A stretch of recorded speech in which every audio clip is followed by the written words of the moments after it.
Disclaimer. At no point should any of this be considered financial advice. Please always do your due diligence and speak to a financial advisor before ever considering buying stock of any publicly traded company, including Red Light Holland. Okay, so we're here, Hangin and Bangin, podcast 4, with our special guest, Todd Shapiro. Toddy tickles. All right, boys. We're excited to have you here. Thank you for having me. It's great. Yeah, this is like a little bit of nostalgia for me. Back in the day, this is all I would listen to was Dean Blundell on the way to college in the morning. Just fucking crack me up. I'd die every morning. I used to go to work with my dad every morning. I was like 18, 19 at the time. We used to listen to you every morning. I used to force my dad to listen to you. My dad used to get pissed. What the fuck? What are these guys talking about on the radio? What is this? And then my dad started getting into it over time. He's like, when's the psychic lady coming back on? You know? We used to bond people. We would bond generations. Crazy. Through laughter. For sure. And authenticity. Yeah, man. And because it was real, right? No filters. I was fearless in the day. That's the thing. Like today, that shit wouldn't hang. Like you couldn't say a quarter of the shit you guys said. It's wild to think what we got away with, to be honest. Mm-hmm. And it's also, I think, sadder to think what you can't get away with. Mm-hmm. Because people have lost the ability to understand what jokes mean. Mm-hmm. They've lost the ability to understand intention versus, being malicious or being playfully lighthearted. Yeah. But yet, you can take jabs at one another. Mm-hmm. And if you're a good person behind all that, it shouldn't matter. Sure. And it's really sad because people exploit it now too. They exploit it, and I have kids now. I'm really worried about their future, to be honest. Yeah. Because if they can't take a joke, man, you're lost because life is tough. Yeah. Life so you is better tough. Laugh. You got to be strong minded and a little bit hard. You can't be so soft. In my opinion, I think that's why. I've done anything is because I'm kind of stronger in that sense. A lot of people are weak-minded, I guess, and can't handle anything when it comes to stuff like that. So even opinions, like there's professors in universities getting canceled over that's crazy. Teaching, you know what I mean? Fuck. Don't get me started on teaching because, and I'll be careful. Listen, now I'm a CEO of a publicly traded company, so I am also very cautious of what I say because you don't want to upset investors or potential new investors your opinions on things. But I'm also pretty transparent, pretty candid too. So I'll be delicate, and I definitely want to share some things. But in the school systems, what bothers me right now, and my kids are great too, but it already bothers me, is they're teaching a lot about feelings and not a lot about math and history and cursive and all things that actually help you in life.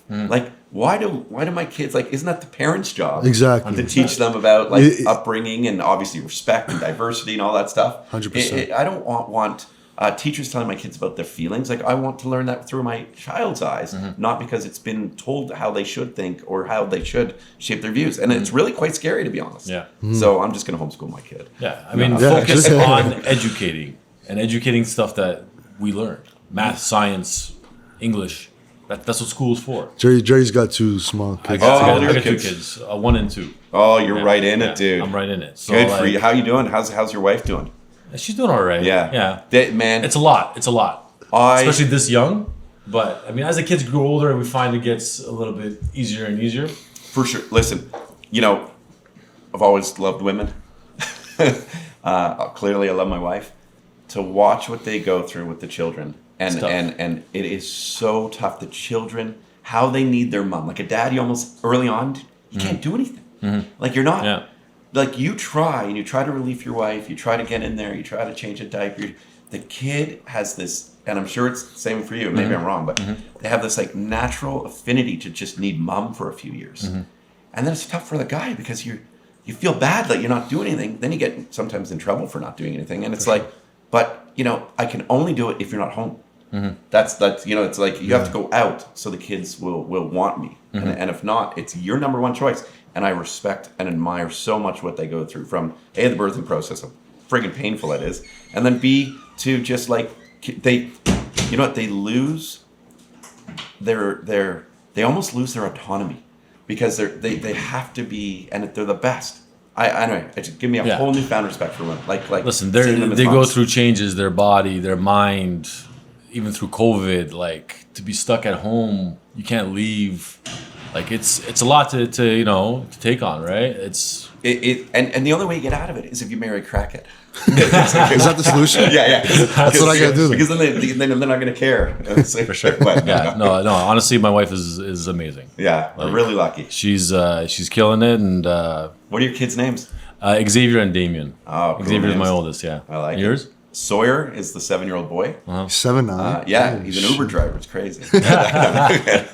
And Scarlett is our 3-year-old girl, and it's very nice to have a little girl. My goodness, like honestly, the second we were hoping for a girl, we're like, you know what, we hope it's a girl, but no. It's like corny, right? Every dad says it, but you know, like with the little dude, you're like, you know, like, let's go, you know, like they're like so precious, right? Yeah. Like it's but you know, you gotta. It's cool to be tough with her too. Like it's cool because like she's just rock solid. Anyways, we're not here to talk about my kids, but it's really good. And Mark, when are you gonna have children, or how many do you have? You don't know their names. Who knows? Probably a few. I wouldn't be surprised. Do you want kids? Yeah, one day I'd like to have kids. Yeah. Well, you guys are building a crazy business, right? And, Yeah. So when we originally met, we did Todd's not the roof, but we did all the siding on his cottage. Todd was one of the original guys to like do an entirely black kind of building that I've kind of seen around, you know. Now we just got another one, a huge house. The guy wants all black, kind of like your house. So, I've seen pictures of your house. We're trendsetters. That was trendsetters for sure, yeah. 100%. That was for sure before. That was before my time here. I think it was just before you started. Yeah. Well, why I admire you, man, is like you got it right away. When you're building a business, to get out there on social, to be real, to do these cool drone videos, to like, you know, show workers working and to show like tangible results. It's and do it again, that word authentic. It was awesome. That's how I reached out. And Yeah, like, yeah, dude, for sure. Your modern work, and we're designing a modern cottage. Like, what was that, 5 years ago now? Yeah. And it was amazing. And then of course the workmanship and you're just like great guys. So like, and I honestly love this because we're building a lot of little businesses too in Red Light, and a lot of the stuff I used to do, like this stuff, I don't have a ton of time for it because I'm like running the Pubco, but I encourage a lot of my team to do this. And sometimes they don't do it as much as I want, to be honest. And so anyone is doing this to help promote their business and help show who they are. And it's literally like such an amazing way to gain consumers, gain just fan base, and it saves you marketing dollars, right? Because they'll grow organically. Mm-hmm. So I think it's great that again, like it's I really appreciate that. Thank you, man. You know, I'm a big marketing guy. I believe, you know, in really getting yourself out there in social media and stuff.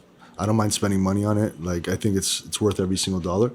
Back in the day, like you said, you saw my drone videos. Now it's like every single guy's doing it now. Like all these guys are doing it. So now you gotta do something different. So like I'm the kind of guy like.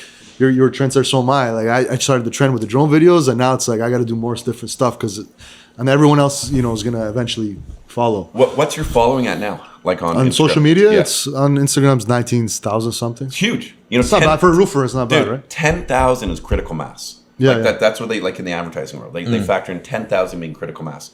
That's massive, and I would imagine too. It's mostly local too. So it's like people. And like potential people around the corner they can get jobs from. They probably don't have a huge following in California, but we do have followers all around the world. Nice. A lot of the followers are, let's say, contractors, builders, and then a lot of them are just roofers. So the roofers that follow us, they're worldwide. Like I have guys from Germany. Every 10 minutes, I get somebody from Germany or Albania or another country just sending me their work. Like, look at my work. Like, they're proud to say, hey, like, I want Skylex to see my work. Like, it's kind of cool. Industry folks, that makes sense, actually. I didn't think of that. Industry folks love what you're doing and want to emulate it a little bit, probably. And also, they probably steal and rip your videos and put it as their own. Yeah, sure. A lot of especially the guys in Germany. No one's going to find out, right? Yeah. There's actually, you know what's funny? There's actually a guy in the UK. I typed in Skylex Roofing in Google. I'm just looking to the results. There's a guy in the UK calls his company Skylex Building and Roofing. You look him up or whatever, there's like a news article. The guy was like a scam artist, ended up taking some girl's money, deposits, and ended up getting arrested. He literally copied our name, our logo, everything. That's scary, actually. Yeah. Crazy, right? That's like in the day when I was a D-list celebrity, like people would steal my name and try to meet ladies because of it. It's on the street. Sure, back in the day. I don't even know. I really doubt anyone would try to be me. Come on. You're a successful guy. Yeah. I'm sure a lot of people want to be you. 100%. Yeah. So, tell us a little bit about like back in the day, like how you started with radio. Todd on the street. I know you're a big sports guy too, right? Yeah, kind of. Now I don't have time to be between running a biz and parenting, but it's a great. Yeah, I mean it's funny. I don't think about it a lot anymore, but I'm at a point in my life where I'm like actually comfortable to talk about it again. I wasn't for a while because it didn't like kind of end well. That like the Edge days for me. I did my own thing after on Sirius XM, which was a great run, but it was nowhere near the fame that we had on the Edge. Like it was a good run, and it was really good to have that opportunity because I ran my Sirius XM show like a like a business where I ate what I killed. I owned my own commercial advertising, and I would sell it to advertisers. And that's how I'd make money. Sirius XM didn't pay me a cent. Wow. A lot of people don't know that. So you're a hustler. You're a natural hustler. I was a hustler. I was an influencer, finfluencer, whatever. But back in the day, like I think back recently, like I'm 50 in June, right? Wow. Which is why I look like crap, by the way. You look the same as you did 10 years ago. Thanks. I'm starting to bald here, but anyway, how's that going? Honestly, a word of advice: once it gets to a certain point, just part with it. Ramis just went to Turkey. Or go to Turkey. Yeah, that's what it is. Yeah, or go to Turkey. Or go to Turkey. So like it was really interesting. I was a late bloomer, I think. And it's funny. Sounds so self-promotional, but I think my story is a nice one. Like I think it's a motivational one because I literally started like with nothing. It's not saying my parents had nothing, but they were a teacher and a civil servant. Like we didn't come from money. A bunch of rich Jewish friends, to be honest, I grew up with. They always had like Air Jordans and the new thing, and like we were in a decent little neighborhood, but we weren't in the big house in the neighborhood by any means. Like I had a $2 allowance. Like we never ordered in food. We made our food. When my parents built their first cottage, they doubled down on a mortgage and built a little tiny A-frame. Like it all was a stepping stone. And then I was a late bloomer. I honestly had no idea what the fuck I wanted to do. I was lost. Because you went to school for sociology, right? Yeah, but I didn't. I don't even remember one thing I learned in that. Yeah. Like I thought I was going to end up in heating and cooling. I was working for a company called McKinnon Heating and Cooling. It was like on Gerrard and Main Street. Nice. I think I've seen them. Yeah, East Toronto. Yeah, they're still around. Yeah. And I was like just doing a summer job. I loved it. I was driving like a Dodge Ram stick shift. It was like, and I would just like pick up radiators and air conditioners and like move them back and forth and wreck my back. But yeah, radiators were great extra cash because I could go to the junkyard and get them. It was great. Like I loved it. It was in the summer. I made my own hours. How old were you then? I was like 25 already. Like it was after university. But then I got like super depressed, like real, like bedridden depressed. Why? I don't talk about this stuff because all my friends they're already from money. They ended up lawyers or ended up doctors or ended up like business guys, like guys who were like degenerates too. Like they were like, because some of them were entitled kids, but then they made like amazing paths for themselves. They're getting married young, very family, like oriented. And I was like kind of a loser, to be honest. And you know what changed my life around? My two buddies, Jordan and Jamie, anyway, good guys. They call me up and they go, Blind Date is coming to Toronto. Have you ever heard this story? Have I ever told you this story? I don't think I've heard this one. You remember that show, Blind Date? Yeah, it was big. It was huge. Yeah, it was a big, like the US, pop-up bubbles. Yeah. They're like, it's funny. I haven't told this story. You were on that show? They call me up. They go, why don't you go and like try out for Blind Date? And it was right at the time that I applied for radio and TV school. That was sort of like, I was trying to like, what could be next for me? It was like the same time I applied to be in radio and TV school, and they have this audition. They like, go down to City TV, go to Speaker's Corner, and that's how you try it. Just try it. And I'm like, you think I'm that douchebag that should be on Blind Date? They're like, exactly. That's exactly. You're that guy. Yeah. That's amazing. So like, apparently like 10,000 people tried out, and I made the show. Wow. So I was one of 5 dates. And it aired like 4 months later.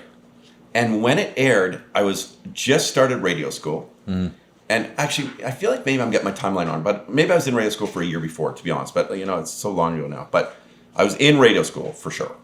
And then when they promoted the show, because it was on City TV, they had a cross promo with The Edge at the time, with Humble and Fred. Humble Howard, who broadcasts actually not too far from this studio. Still, they're still there. They're still there. Nice. And Humble and Fred were interviewing the blind daters that morning to promote the show later that evening.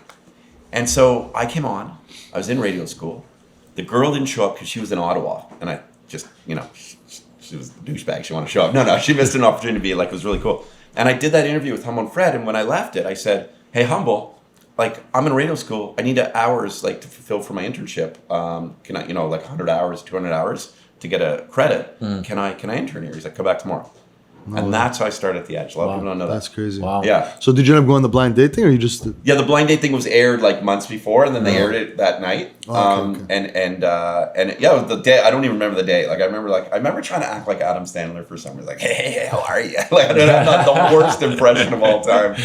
But It's amazing. So then you started there working right away. and it got me in the door, and I was a nobody. Like I was probably the oldest intern they had. They had like 4 or 5 other interns. I was like probably 26 now, and I was probably 26, 27, and then It's weird talking about myself. Is that okay? Is that what I'm No, I mean, that's I'm actually interested. Genuinely I'm normally like in this. I used to ask people things. So it's funny Back in the day, I was like, this guy's a celebrity. You know that, right? Dude, yeah, like, honestly, no, like this is like Now I know you're you the as guy. like a buddy. Yeah, so it's like you're the different. guy. Like, Yeah. back in the day before I knew this guy's you. the man. Yeah. This guy's the man right here. So we I did nothing. Like I just sat there and like maybe got humble a coffee. And I remember what I did. And I was super. Not looking back, like I'm proud of myself.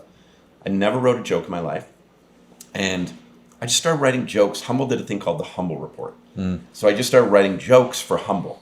And I remember being so nervous. Even though I was 27, like, will you read these? And he just looked at it. And he read like I wrote him like 6 jokes. He read 3 of them. The first day I get into him. And he goes, dude, good job. Keep that up. So it was a way to be active. It was a way to be like creative. So every day I taught myself how to write jokes. I've never wrote a joke in my life. And he used them like almost every day, which was like a really cool thing for me. And then where it happened back to when you guys started listening on the Blundell show is crazy. So the day I graduated school was like April 19th, I think it was 2020.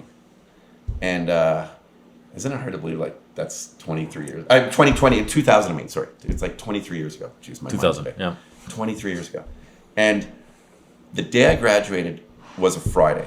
I didn't even graduate, by the way. Sorry for like confused. I've told the story forever. I never graduated Seneca at radio. I never actually got my credit because I was writing Humble Howard so many jokes. I didn't write one. There was like a screenplay class and it had nothing to do with radio, so I wasn't going to write a screenplay. And I asked my teacher early on, I'm like, dude, can these jokes count as my writing, my creative writing? Because I'm writing them every day and I'm putting a lot of time into it, and it's actually applying to like what I'm going to do for my future. And he at the time said, yeah, I'll consider it. When I handed it to him, he wouldn't do it, so I didn't get that one credit. Wow. Yeah. I think the guy Doesn't died. matter anyways. It didn't matter. No. Yeah. Sorry, terrible. Your foot was in the door. Exactly. Point, right? Exactly. So sorry guys, I got long-winded. Long story short, I graduated on a Friday. Monday, the Blundell show started. And on that Friday, Humble asked me, do you want to go with us to a new show? Because they were going to AM 640 called Mojo Radio. So what? Blundell took over Humble. Yes. They Chorus Entertainment had this whole new plan, bringing Blundell. I was, nowhere to. I was like Humble's kind of. Was guy. it only Blundell, or did you have somebody? There was another guy too. What was his Dean, name? Jason, and Sandra was the original show. What about Gay Todd? Was there, That guy just came on Tuesday. Gay Jeff. Oh, it was Jeff. Yeah, that I'm was Todd. Todd. Yeah. Can you imagine even getting away with a No character chance. There's no that, way. Like in those, like, but it was funny. Like Jeff was hilarious. Like he could take a joke. I used to joke with him. And everything Beyond was hilarious. Yeah, very and funny. there was, again, back to intent. There was nothing. We were celebrating that he was gay. We were Exactly. learning about Yeah, gay yeah. culture and diversity and pride, and like Yeah, it was for sure. like it was a progressive way of learning through humor. And it's crazy that people would see it any other way. Like he was a friend of ours forever. Well, I mean, he was on the show and like he was comfortable to be on. It's not like he was there, feeling shitty because they're making jokes. Oh, but- he loved right? what an entertainer he Yeah, was. for sure. He was a big entertainer. A fantastic guy. You still talk to him every once in a while? I haven't actually talked to him in probably 5 or 6 years. You know who I do talk to once in a while through Instagram, because she's an amazing tattoo artist now, is Lesbian Lou. So I think my buddy just got tattooed from her actually. I asked her, I see that she's, I want to surprise my wife and get something with our family. So I asked her something to do with mushrooms, my family. So anyway, long story short, I went into Blundell and Humble Howard wanted me, but I got advice from one of my program directors or promotions directors. He said, stay with the new outfit coming in because they're not established yet. So you might have a shot. Like with a new crew. Yeah. And I worked up, that ladder from an intern nobody that literally didn't say a word on air to being like, I think the most legitimate co-host of that show over its like biggest run in ratings for like that last 3-4 years. And then it kind of fell apart. But so How many years was it? I think 5? I was there for 12, 13 years. 12, 13 years. It was a long time. Yeah, that went to 2013. Yeah, it was a long time. That's crazy. It was crazy. Dude. Towards the end, I remember Time that. flies Towards so- the end, I remember you guys started getting in trouble and shit, and like you were trying to like be careful what you say, but it wasn't working. Wasn't that with Dean? That's why it stopped. It was something he said. That's what I read. Well, I think it was more than one. Yeah, listen, I was think? gone from the show at that point. Yeah, and to be honest, I purposely, because it was emotional, it was tough for me. I just purposely put it off my radar. Like all of it. It was just off my radar. I started my own thing. And I don't look back. It's kind of like an ex-girlfriend. Like, For sure, yeah. ex-girlfriend, Yeah. great times, great stepping stones, some wins, some losses, but move on. Don't dwell. And that's what I did. I just moved on. And man, I moved on. Like, Well, you picked the perfect time to move on. well, yeah. Right? Yeah. That too. Yeah, you you timed did. that like. Yes. And you made the right moves. You went to the next thing, because the world changes all the time. Let's be real. You went to the next thing, which is Sirius Satellite Radio. There was no satellite radio back in the day. Remember? Yeah. Satellite radio was like a new thing back then. And I got Yeah. to own it as a podcast, which is really cool. I was the number one podcast on iTunes in Canada for comedy for like a whole year. Like I won. They give these awards at the end, like top podcast, top 5, and I was like, I was in that top 5. It's like a really cool thing. Yeah. I wish it had grown. Like, could it have been a Rogan? Could it, like, that's the best. But I didn't have the. I still. I remember you yeah. started to hate it. You know why? I loved working with sponsors, and it was amazing. But because I worked with so many legitimate sponsors, I was scared to go like a little bit offside, right? And so the filter came down, and if you're not competing without a filter, because the big ones do, the Russell Brands, the Joe Rogans, they say whatever, you know what I mean? You can't compete. So, but it was all of it was great to where I am now, and running red lights. So it's been like what a career. So when I was doing the work at Todd's house, I was in the beginning stages of Red Light, and Todd reached out to me and asked me if I wanted to be an early investor, and I said, "Fuck yeah!" I said, "Let's do it." So I actually invested before the IPO, which was amazing. Thank you so much for considering Yeah. me. And yeah, I still own some stock still to this day. I do too. I remember when you invested. I invested when you guys went on the stock Yeah, market. because I told him about it. Like, okay, Yeah. He invested right as soon as it IPO'd. Yeah. Yeah. So I think this is still the early stages of mushrooms and microdosing and all that. So like, who knows what the future could bring? Like, you don't know 10 years from now. It's like the world changes all the time. What made you get into that? Like, what made you get into? Okay, maybe I want to start a business selling shrooms, right? This is only episode number 4. Yeah. You guys are good at this. Really? Yeah, because it's like you're telling us the story arc. Yeah. You're good. Well, yeah, It's yeah. great. No, sorry. Thank you. So when I was on Sirius XM, I did some cool things, and I did like promotions with like Pizza or with Samsung and like some stuff with Canada Goose and stuff. But I also did some promotions with cannabis companies, with crypto companies, and I wasn't like a promoter at all. I was an interviewer, so I would bring in CEOs. I would bring in people, and we would talk much like you're talking to me today about the company. I would talk to them about their companies. Never saying go buy stock, never saying go buy even product, just learning about industry and knowledge, especially in emerging markets. And through that, I learned a lot about publicly traded companies and a lot about finance. And I was really intrigued to do something one day that I was really passionate about away from media. And also, and I'm dead honest when I say this, something that could like give me a different type of wealth if I did it right. Like radio was sort of had its limit. And don't get me wrong, it was a really good limit. I was driving Porsches, living in penthouses, built a cottage. Like it was still a pretty good limit. But I'm talking like almost generational wealth if you do it right. It's the truth. And I knew I was starting a family, and I didn't want to be a dying radio show host grasping at straws for the odd buck. I just didn't want to be that guy. So through my interviewing of a lot of creative types, like comedians and musicians and stuff, the one common theme that was really cool that came up, beyond all the comedy and the stuff that was going on with the world, but being careful what you say, that also though allowed for people to start to talk emotionally about themselves. Because everyone was kind of afraid to say things, and they would open up about it, like, oh, I can't even fucking say this, and I'm so depressed now, I'm worried to go on stage, like, or I'm going to push the edge, but I get shit, and I get like, cancel culture after me. And a lot of people started to talk about depression. It was like a common theme. And then within that theme, people, especially in LA, who would come to Toronto and talk on my show and stuff, started talking about microdosing.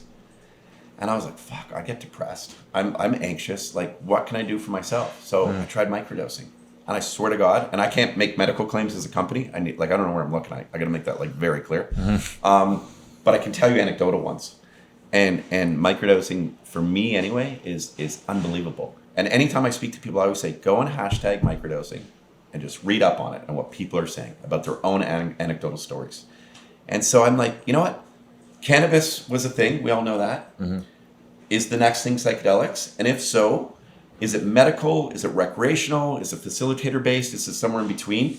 And I'm like, who better than to talk about it recreationally? Because I'm not a chief scientific officer. I don't have medical or academia behind me. But I'm like, I can do this. I can build a brand around psilocybin. I can do that. Mm-hmm. I raised $4 million with like a couple $100 from Mark here, which I'm so grateful for, man. Early on, because that was tough. Raising money's tough, and like every little bit helps. It gives but you're a persistent guy. And honestly, I'm in a stock group with a couple people that you know. John Wilk is one of them. Very successful guy, and he talks about it in the group. He's like, I just believe in Todd. It's not even about so much about the mushrooms. Like, I believe in Todd. I want to invest in Todd. You know what I mean? So that's what it is. You invest in, like, even for you. Yeah. When I started with Skylux was whatever. I invested in the person. Like, I changed my career to. Man, and you know what I love about that? Thank you. It's flattering. But one thing in business, I think that's a common theme. It's not business degrees. It's not because you're great at math. It's not because you're a great, accountant. It's not because you're a great marketer. It's the common theme is hard work. 100%. And like the greatest part of my life over the last 5 years has been, especially more on the entrepreneurial side, is meeting business professionals who work their asses off. And all of them have fails and successes. The fail forward is a great term I love.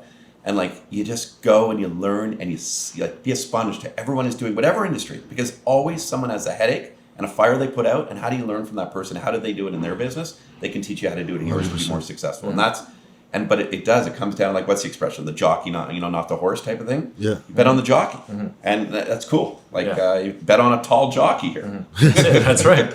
So we're having fun. With that being said, it's, it's public markets are challenging, guys. For sure, yeah. Well, the market took a huge dive, right? Like, it went up, and now it's like, but it'll recover. It always does. Well, honestly, I think it's a thing. Like, I think it's going to be a big thing. Like, the amount of opioids you hear about all the time. The actual business, especially in the U.S. The actual business, though. Like, I remember when we first raised money and stuff, it wasn't selling anything. It took some time to start actually conceptual, right? Mm-hmm. It was a concept. You're investing in the concept. Then eventually we got you acquired a factory in Netherlands. And that's why it's called Red Light Holland, obviously, and now you're actually selling the product. So, like, how much are you actually selling now? Like, how much? Yeah, so it's interesting, right? So we raise money on the back of being able to operate in a legal market, which is the Netherlands, and they're not even magic mushrooms; they're magic truffles. It's like the sclerotia of the magic mushroom. It's underground. It's never sees the light of day. You grow it in inoculated bags, and then you cut open the bags. And you like kind of just wash them and strain them and package them neatly, of course, and get them in packages and sell them in microdose packages. You sell them in the shops. That was sort of the original concept. Then, luckily we rate like the stock. Like, it was kind of cool. Like, at the time, the stock got a ton of attention. Oh, yeah, I remember. Like, oh shit, this is sweet. Yeah. And listen, as the largest shareholder in the company, like, I gotta be careful what I say. My lawyers always like tell me to be careful, but like, it's a mind fuck, because you're allowed to say whatever you want over here. Yeah, no, but you're looking at your account, right? Or you're looking like you're doing the math in your unrealized gain. Yeah. And like, when the stock's at 70 cents and you have like something like 15 million shares, like, that's a lot of money. Mm-hmm. But I'm in this for like a huge long haul. Like, I want to grow a business. Mm-hmm. Mm-hmm. So, it's like, so that starts to play with your head a little bit, though, because you're walking around a little bit of swagger. You're, I had a market cap of $270 million, but we had so much growth to do still. Mm-hmm. So it's this is the stuff, and I'll just say it, like, to any CEO out there, if you take a company public, man, how do you separate the kind of the market versus the business? And the market's kind of got a mind and a monster of its own, of course. You've got to build a good business to hopefully get the good result on the stock market. But at times it's got a mind of its own. And the biggest challenge in growing the business is in the business side. And by the way, we have 40, 45 employees right now. It's not easy to do that and manage all the people. Sure. It's really managing this stress level with a performance that people at 4 p.m. will call you up and tell you suck one day because your stock went down. But they don't know that. And I had a sleepless night. I was up at 5 a.m. because I was dealing with someone in the Netherlands. It's already 11 a.m. for them. We are growing. We're doing a lot of cool things. Very focused on decreasing the burn and increasing the revenue. And it's so with investors, I just try to be as candid as possible. Like we're back to it. We're just working hard here, and we think we have some great ideas, and we think we're early on. Still early. We think we're really early on, and most importantly, in shitty markets, we are well capitalized. Again, I'm not telling you to buy stock here. I got to make that clear. Like this is like do your due diligence, speak to financial advisors. I'm just sort of talking about the company, and I think we've preserved our capital so well in a time where companies were blowing it. I mean, millions and millions and millions of dollars. Some companies have gone through. Some companies raised literally over $150 million and have none of it left in only 2 years, and no business to show for it. It's insane. So we last reported 19.7 million still in the bank. Would have obviously come down from there because we reported a few months ago. And we're growing a business. Like we started with as you said, we started with this like little farm that we were packaging and putting in microdose packs. Then we bought that distribution company you spoke of called SR Wholesale. So they distribute probably one of the biggest companies in the Netherlands that distributes magic truffles. And there's some that do it kind of like you can't sell outside of the Netherlands, and we obviously can't because we have to abide by every letter of the law being public. Like we have to, of course, every legal opinion, compliance, the compliance, legal opinions, the audits, all that kind of stuff, man.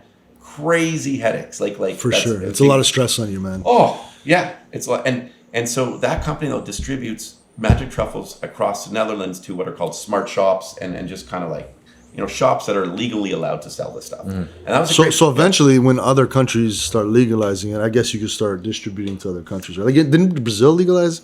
Brazil was interesting. Caroline's Brazilian, by the way. Yeah, okay.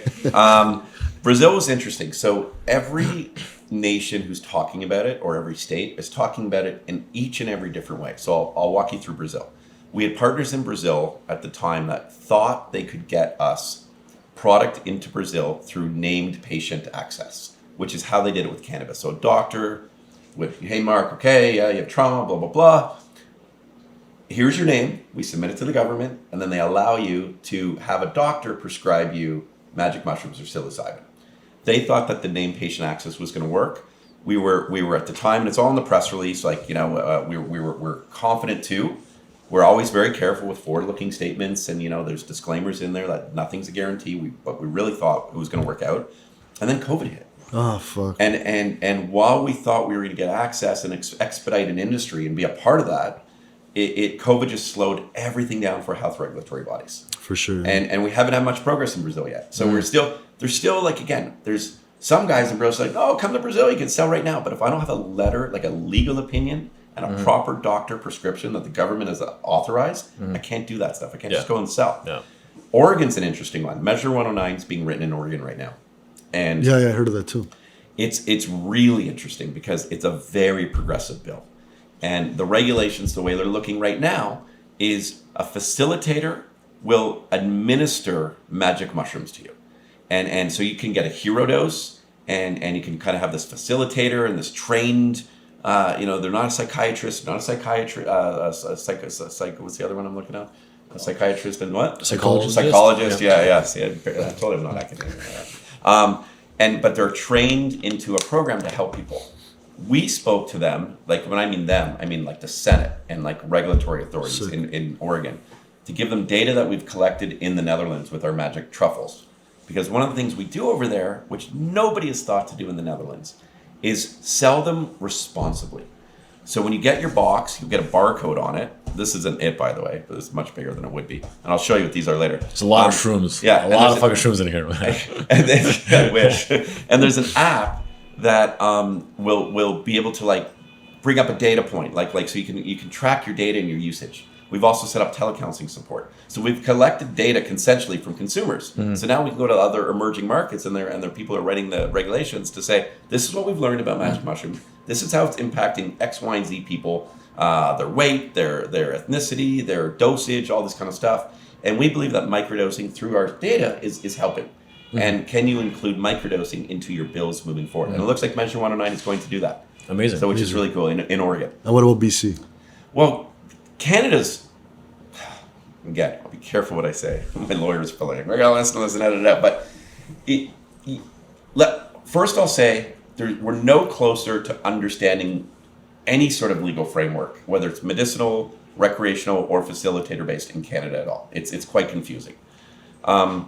BC and to be honest, like even here in Toronto, you see shops opening up. I just saw on Instagram one open up here. Mushroom shop? I guess illegal. Yeah, I guess dude. it's illegal. Dude, there's one called Fun Guys. But hold on, it's not. It's illegal, but people it's do illegal? it. Yes, Don't you remember Cafe? That was our client. You ever heard of Cafe? Like Yeah, a weed yeah, spot. yeah, yeah. That was our client. They used to get shut down every day. He called me once. You have a crane because they put the stones in front of his door, and he wanted me to take them. They put those huge ass. Yeah. He things, called me. He's like, "Yeah, you got a crane I can use?" Because we did his roof. You know, Dude, that's exactly what's happening right now. Like, Crazy. These mushroom shops they're on Queen Street, they're on Bloor Street, like they're Danforth, they're everywhere. And in BC, you ask, like they're everywhere in BC apparently. But these mushrooms in these shops, there's no testing. No testing. Yeah, You know, how are they grown? We don't know. Are they even paying taxes? These people probably not. Like, Right you know, now. think about it as an entrepreneur, how hard you fucking pay 100%, taxes, yeah. and how much. Like, it's great. We're helping people, but you know, the more money you make, the harder you work, and you pay taxes. The more pissed off you get when you find out other people aren't. Exactly, Probably. yeah, So, sure. like, because it's like, can you do your fair share too? Yeah. Because you know, it would have been nice if I didn't pay any taxes either. exactly. Yeah, so it seems like with the weed thing, it was the same way. It seems like how it the started, momentum's yeah. going towards Being just saying, legalized, you know what, yeah. just let's legalize it. Let's test Well, once it. the government wants a piece of the pie, Well, and listen, again, I have to be more careful than what you guys are saying on commentary. Of course, and stuff, obviously, yeah. but- just text me what you want to Yeah, that's hilarious. Good job, man. But you would think anyway that it has to force either crackdowns or regulations of some kind. Because if you don't do the crackdowns, then you can't just have everyone operating illegal businesses. just go crazy. And you also can't afford to crack it down because, you know, police don't want to go in and bust people for mushrooms anymore. So much violence, so much terrible shit going on in this city, especially that like their resources aren't there to like stop the guy selling magic mushrooms. And the crackdowns, their fines are so few and far between in a way, from what I've heard. And the amount of time that court takes to get there, just reopen up the next day, these guys. No, the cannabis guy that I was talking about, he was making a killing. I heard he was making like $100,000 in sales a day. That's crazy. So like, if you got fined, the max fine's $10,000 a day, he's still Cares. making a killing. No. Like, Yeah, and they're not going to crazy. jail. And they're not going to jail. So what do they care? So I'd like to think that the government of Canada will consider writing regulations around this, and more importantly, back to the mental health stuff that we want to be a part of. Positive exactly. change. That's the most important thing, Yeah, to right? help people, right? Yeah, we yeah. we would hope, and like, is the world crazy right now? Like crazier Of than ever? course, because of Yeah, COVID it's too, nuts. right? Yeah, Everyone's and nuts. people have lost their minds. Since COVID, everyone's lost their mind.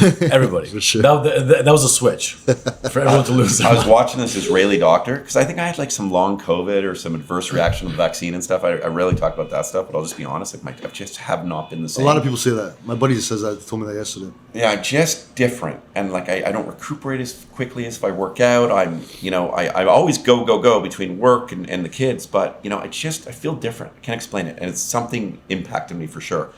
But so I'm trying to read and do as much like research on this stuff, and I watched this Israeli doctor that said he thinks that COVID is like actually done something to certain parts of the brain, like he's talking about the frontal lobe and stuff. I'm not a doctor, and that it's creating like actually making people like crazy, like it's creating scenarios that aren't there, and it's also creating pain that's not there. So any MRI you do, any sort of, which is leading to the crazy in a bit, because if you have body pains and all these aches, and doctors saying you're So fine, is the vaccine or the disease? I think it's both, dude. Both, yeah. Like Okay. Who knows? personally, don't get me started. Like Yeah. I'm a naturally occurring guy. I've never said this publicly. I fought my ass off not to get that vaccine. I've never said that publicly. I'll just say it now. You had to, though. And I had to. I traveled. My own family were like getting weird with me. It's crazy. Oh, really? Yeah, Oh. no, people started turning into psychos for sure. Yeah, Yeah, because then it was you're either one or the other. Like they labeled, the government did a great job at labeling people. Yeah. Right? No, yeah. And then those They people turn would people turn on against those each other, people. 100%. But Isn't that's that all scary? government. That's Freaky, all the media. That's all they're freaky, pumping. freaky. It's scary. Like Crazy. how far they took that. Right? It's really scary. yeah. And you know, for me, it's like. And then they weren't giving people jobs because of it. Oh, Like, that's so I have a scary. family member of mine that like for the longest time he couldn't get a job because he didn't want to take the vaccine. It's such a difficult time to talk about. It's so polarizing, and I really believe, and everything leads back to mushrooms. I believe this. You gave the biggest anti-vaxxer in the world some mushrooms, and you give the biggest woke 6 boost person, and you get them in a room to talk, they'll never go along. I swear to God, I say this, I almost guarantee it. you give them each magic mushrooms, they would sit and have a fucking civil conversation about it. I swear on my life. Best friends. Yeah, and they would find common ground because we're all community. Yeah, and yeah. everyone, there's 8 billion of us more. Like everyone should be able to have different choices, and you should be happy for 100%. someone as long as you're not harming other people. And we all know now that. But that's what that's what they're making it seem. They're making it seem like We were harming. You're harming everybody, Yeah. and then. We were all vaccinated. We went for a Christmas party, and we're like, "What the fuck?" Everyone still got sick. I got sick. I got COVID. We're like, what is Christmas this vaccine party. doing? And then I got the vaccines. I thought like I was doing the right thing. They didn't do nothing. For me, I got it to travel. Yeah. Because I had COVID like right when it first came out. I was one of the first ones because I was already traveling. He was You're the traveling. I was traveling. You have ladies all across the world. I was traveling nonstop the whole time. He was traveling. The jab means something different. He was traveling, and then he spread it to everybody here. I wasn't supposed to come to work, and then And I then, like go to work. in the beginning stages, no one knew what the fuck it was. So he gave it to Jerry me. got pissed at me. Yeah. My Oh, that's funny. Oh, because my wife, family. I just had the baby. Yeah. So I'm had to fucking sleep in the locked in the basement. basement for fucking 14 days because we don't know what the fuck this Jerry, thing was. Jerry was fucking pissed at me because I just got back from Arizona, I think, or something, or Miami. I Fucking can't guy, remember. I'm fucking Dude, it guy. was scary though, Yeah, right? you Because didn't that's know the other what it thing. No, was. like you thought you were gonna die, Yeah. and if you had it, you're like, is this it? Like, and then you're like, oh, I had a sniffle. I think the worst thing was it was well for me, this is my experience, was if I got it and I attended a family gathering and I got somebody sick and they No, died, that's what they Yeah. it scared was me. my Yeah, fault. yeah. Do you know what I mean? I think Well, that's I was worried about that too. In all fairness, because I would like not go see my parents. I usually go see my mom every Sunday. I would not go. I'm like, I don't know if I have something. I feel something coming in my throat. Yeah. You start to get paranoid, Yeah. right? I would like That skip was out the on it. issue with my dad. He was very paranoid. Yeah, And like it sucked. We had 2 young children. He would never come visit them. He did, he won't mind me saying this. He really wanted me to get vaccinated, but I was like, if you're vaccinated, what the fuck? What does it matter? Like, Exactly. what Doesn't make sense, It didn't, logically. that, like, it just didn't register in my head. I'm too like pragmatic in my approach, like sure. direct. Like, just didn't. You were dancing around some stuff here. yeah. And then I did it, and even then, it still didn't matter. He was nervous. He was very, old people were nervous, and I don't know. I hope that whether it's long COVID or vaccine injuries, any of it, like I don't want people to be injured. I don't want people to be hurt. I don't want people to have fatigue. I hope that over years we start to understand this stuff better and like and move forward We're busy. Yeah. What's to up? go. I got somebody parked in my driveway. Oh, all right. He's coming. We got a new guest. yes. Come on in. Come on in. So I really though what I hope is over time, I hope people are healthy, and I hope mentally we're healthy again, and I hope people can just like talk about this reasonably again. And I think it's starting to turn a corner, right? I think so. Yeah, I Yeah, think so, too. Yeah. I think Yeah. so. Which is nice, because man, like, why are we hating people and we still love? For sure. It's For so sure. crazy. But the other funny thing is, what happened to COVID?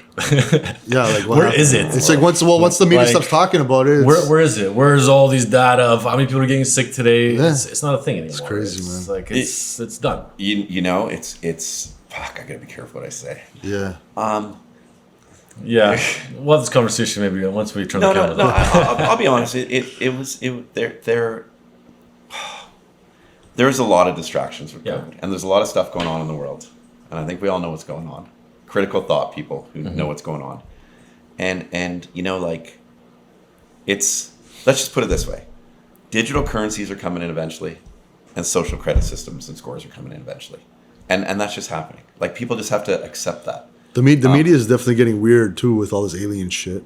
No, Distractions. Yeah, right? Like what all is of a all this? sudden, yeah. all these UFOs. All of like, a sudden, what the yeah. fuck? I don't know. I don't believe everything I hear. Yeah. You know what I mean? Like, It's just wild because I back in the radio days I was like fearless. I've lived my life being fearless. Like we're an emerging industry. I'm fearless. Like I'm trying to get out there, brand psilocybin, help mental health, get to government. So I'm always careful what I say because I got to work Of course, yeah. with governments too. So Yeah. I absolutely value systems that are put in place for regulations. But those I would like to think that regulations have to help people, not hurt people. And I hope the governments recognize that there's a lot of mental health hurt out of this too. Yeah, big time. And like, man, is it tough? And I hope we get back to helping, like fixing that. Yeah. So that's what I'll say out of it. And because man, people got to be happy. Like it's that easy. Just wake up, be happy. I know that's where the microdose thing comes into. So play. what's the research, like back to the shroom thing, what's the research for people that are, let's say, suffering from depression, that decide to microdose? What's the experience? Like, are you going to microdose for people that don't know or maybe interested in it? Are you going to get high? What's the whole There is some process look like? incredible research going on. Yeah. And like to the point where she's our chief technology and innovation officer, but she's really our chief scientific officer too. Her name is Sarah Hashkes. She's even comfortable. She knows way more about the specific answers to this than I would, to be honest. But she would, like, you have a guy that like can't do the roof but can do the gutters or something. You know what I mean? Yeah, like, you know, like you need somebody for everything. Yeah, you need someone for everything, and she's the best. But she's comfortable in these types of interviews to say concretely the benefits now, because studies and science have backed that up with certain results. So I can't name those offhand, but you know, there's stuff going on at Johns Hopkins. There's like stuff with like soldiers being, you know, used for post-traumatic stress disorder, and a lot of the science is showing how psilocybin connects to the 5-HT2TA receptors and allows a pathway for the brain. I'm really dumbing this down, to open up and to deal with trauma instead of shutting down. Like the way Sarah likes to describe it on our staff is like, think of it as a child, like you don't have these barriers, so you're able to learn. And as we grow old, and with trauma that we experience, we put up walls. And once those walls are up, you can't break them down to penetrate, to deal with what has happened. As a kid, you haven't put up those walls yet. So, you know, like you can ground a kid, he can freak out and cry, and then 2 minutes later, he's like laughing in a second and forgot about that completely, because it, you know, it wasn't a trauma. It might have seemed like trauma for him, but it wasn't. And they open up. With life and experiences, adults like just brick, and dude, we shut down. And so you got to open up the brain to explore those opportunities. And of course, in we're not in therapy world, we're more in the microdosing, but through therapeutic sessions, you have these really trained facilitators, which is great, that then guide you through these passageways opening up. And that's when you can recover. And it's really quite beautiful. We're learning. There's one famous guy to Canada named Thomas Hartle. Thomas is very sadly terminally ill. And a lot of people who do psilocybin and apply for what's called an Exemption 56 from Health Canada, or a Special Access Program, the SAP they call it. The government have granted a few people these access to magic mushrooms. They don't tell you where to get it yet, by the way. They just say you can use it. Like, it's kind of interesting. Like, so we're gonna get it from Johnny down the street. Yeah. Wow. And Thomas has been very vocal. He works with an organization called Therapsil about how, you know, these experiences of allowing him to come to terms with his illness and his terminal illness, and accepting death and what could be there for afterlife, but more importantly, how I can enjoy life now, the remaining days I have with my family, with my friends. And that's beautiful to think, right? Yeah, sure, yeah. Imagine knowing you're going to die. Yeah, it's fucked up. It's fucked up. Yeah. And I think, obviously, we all know we're going to die, but I think we all think we're going to do it at 80 probably. Yeah. Yeah. So, you know, it's we're learning a lot about that, and it's really exciting. And you know, we have a therapist in the Netherlands like that. You know, we don't really promote that we're, you know, trained therapy. He's more just helps us out with telecounseling support. But his stories of patients coming in not through red light, like his own business, is they're like the most heartwarming things you'll hear. And like I get emotional because it sounds corny, but I have these kids in this world, and I say this. People think I'm nuts when I say this. If my kid's like 15 or 17 and maybe having a lot of issues, you never know. Like, if a doctor would ever give him an SSRI, I would give that kid underage. I'll say this out loud. My kid, I would give him microdosing first to see how that worked for him. I would do that for my kid. Yeah, for sure. I'm not promoting drug use for children. No, I'm just saying I would rather do it than a prescribed SSRI. Exactly. For sure, yeah. God, I gotta be careful what I say. I probably get shit. Well, I mean, you watch documentaries. But a drug's a drug. At Like, the end the of the amount day. of addiction to like opioids is insane. Yeah, the medications they give you is any better? Like, No, but that's worse. Like that's the worst. That's what I'm saying. They get you after a few pills. You like it, and then you can't get off. I have of a it. friend of mine who's depressed. They just gave him some, I don't know, I can't remember the name of the prescription, but now he's on a pill for like the rest of his life, which he's gonna get addicted to, because I know other people who've gotten addicted to drugs like that. You know, it's really interesting. Yeah, I don't know. CEO, Pubco, I gotta be careful. Yeah. And listen, like, Health Canada has given us 4 different import permits, by the way, to get our truffles here to a lab in Montreal for testing. And can we get them into microdosing capsules? And could we ever be a part of getting them to these types of patients who get these special access programs? By the way, there's no pathway there yet, other than the fact that we have truffles that are being tested, but that's the goal. But what I was thinking is, like, you know, what'd you just say? No, I lost my train of thought. My friend basically Oh, yeah. got, yeah. behind the scenes, I get doctors probably weekly calling me up now or emailing me and saying, we don't like our system. We don't like the way it's been overprescribed, and we're seeing great results with some things, but we're not seeing great results with other things.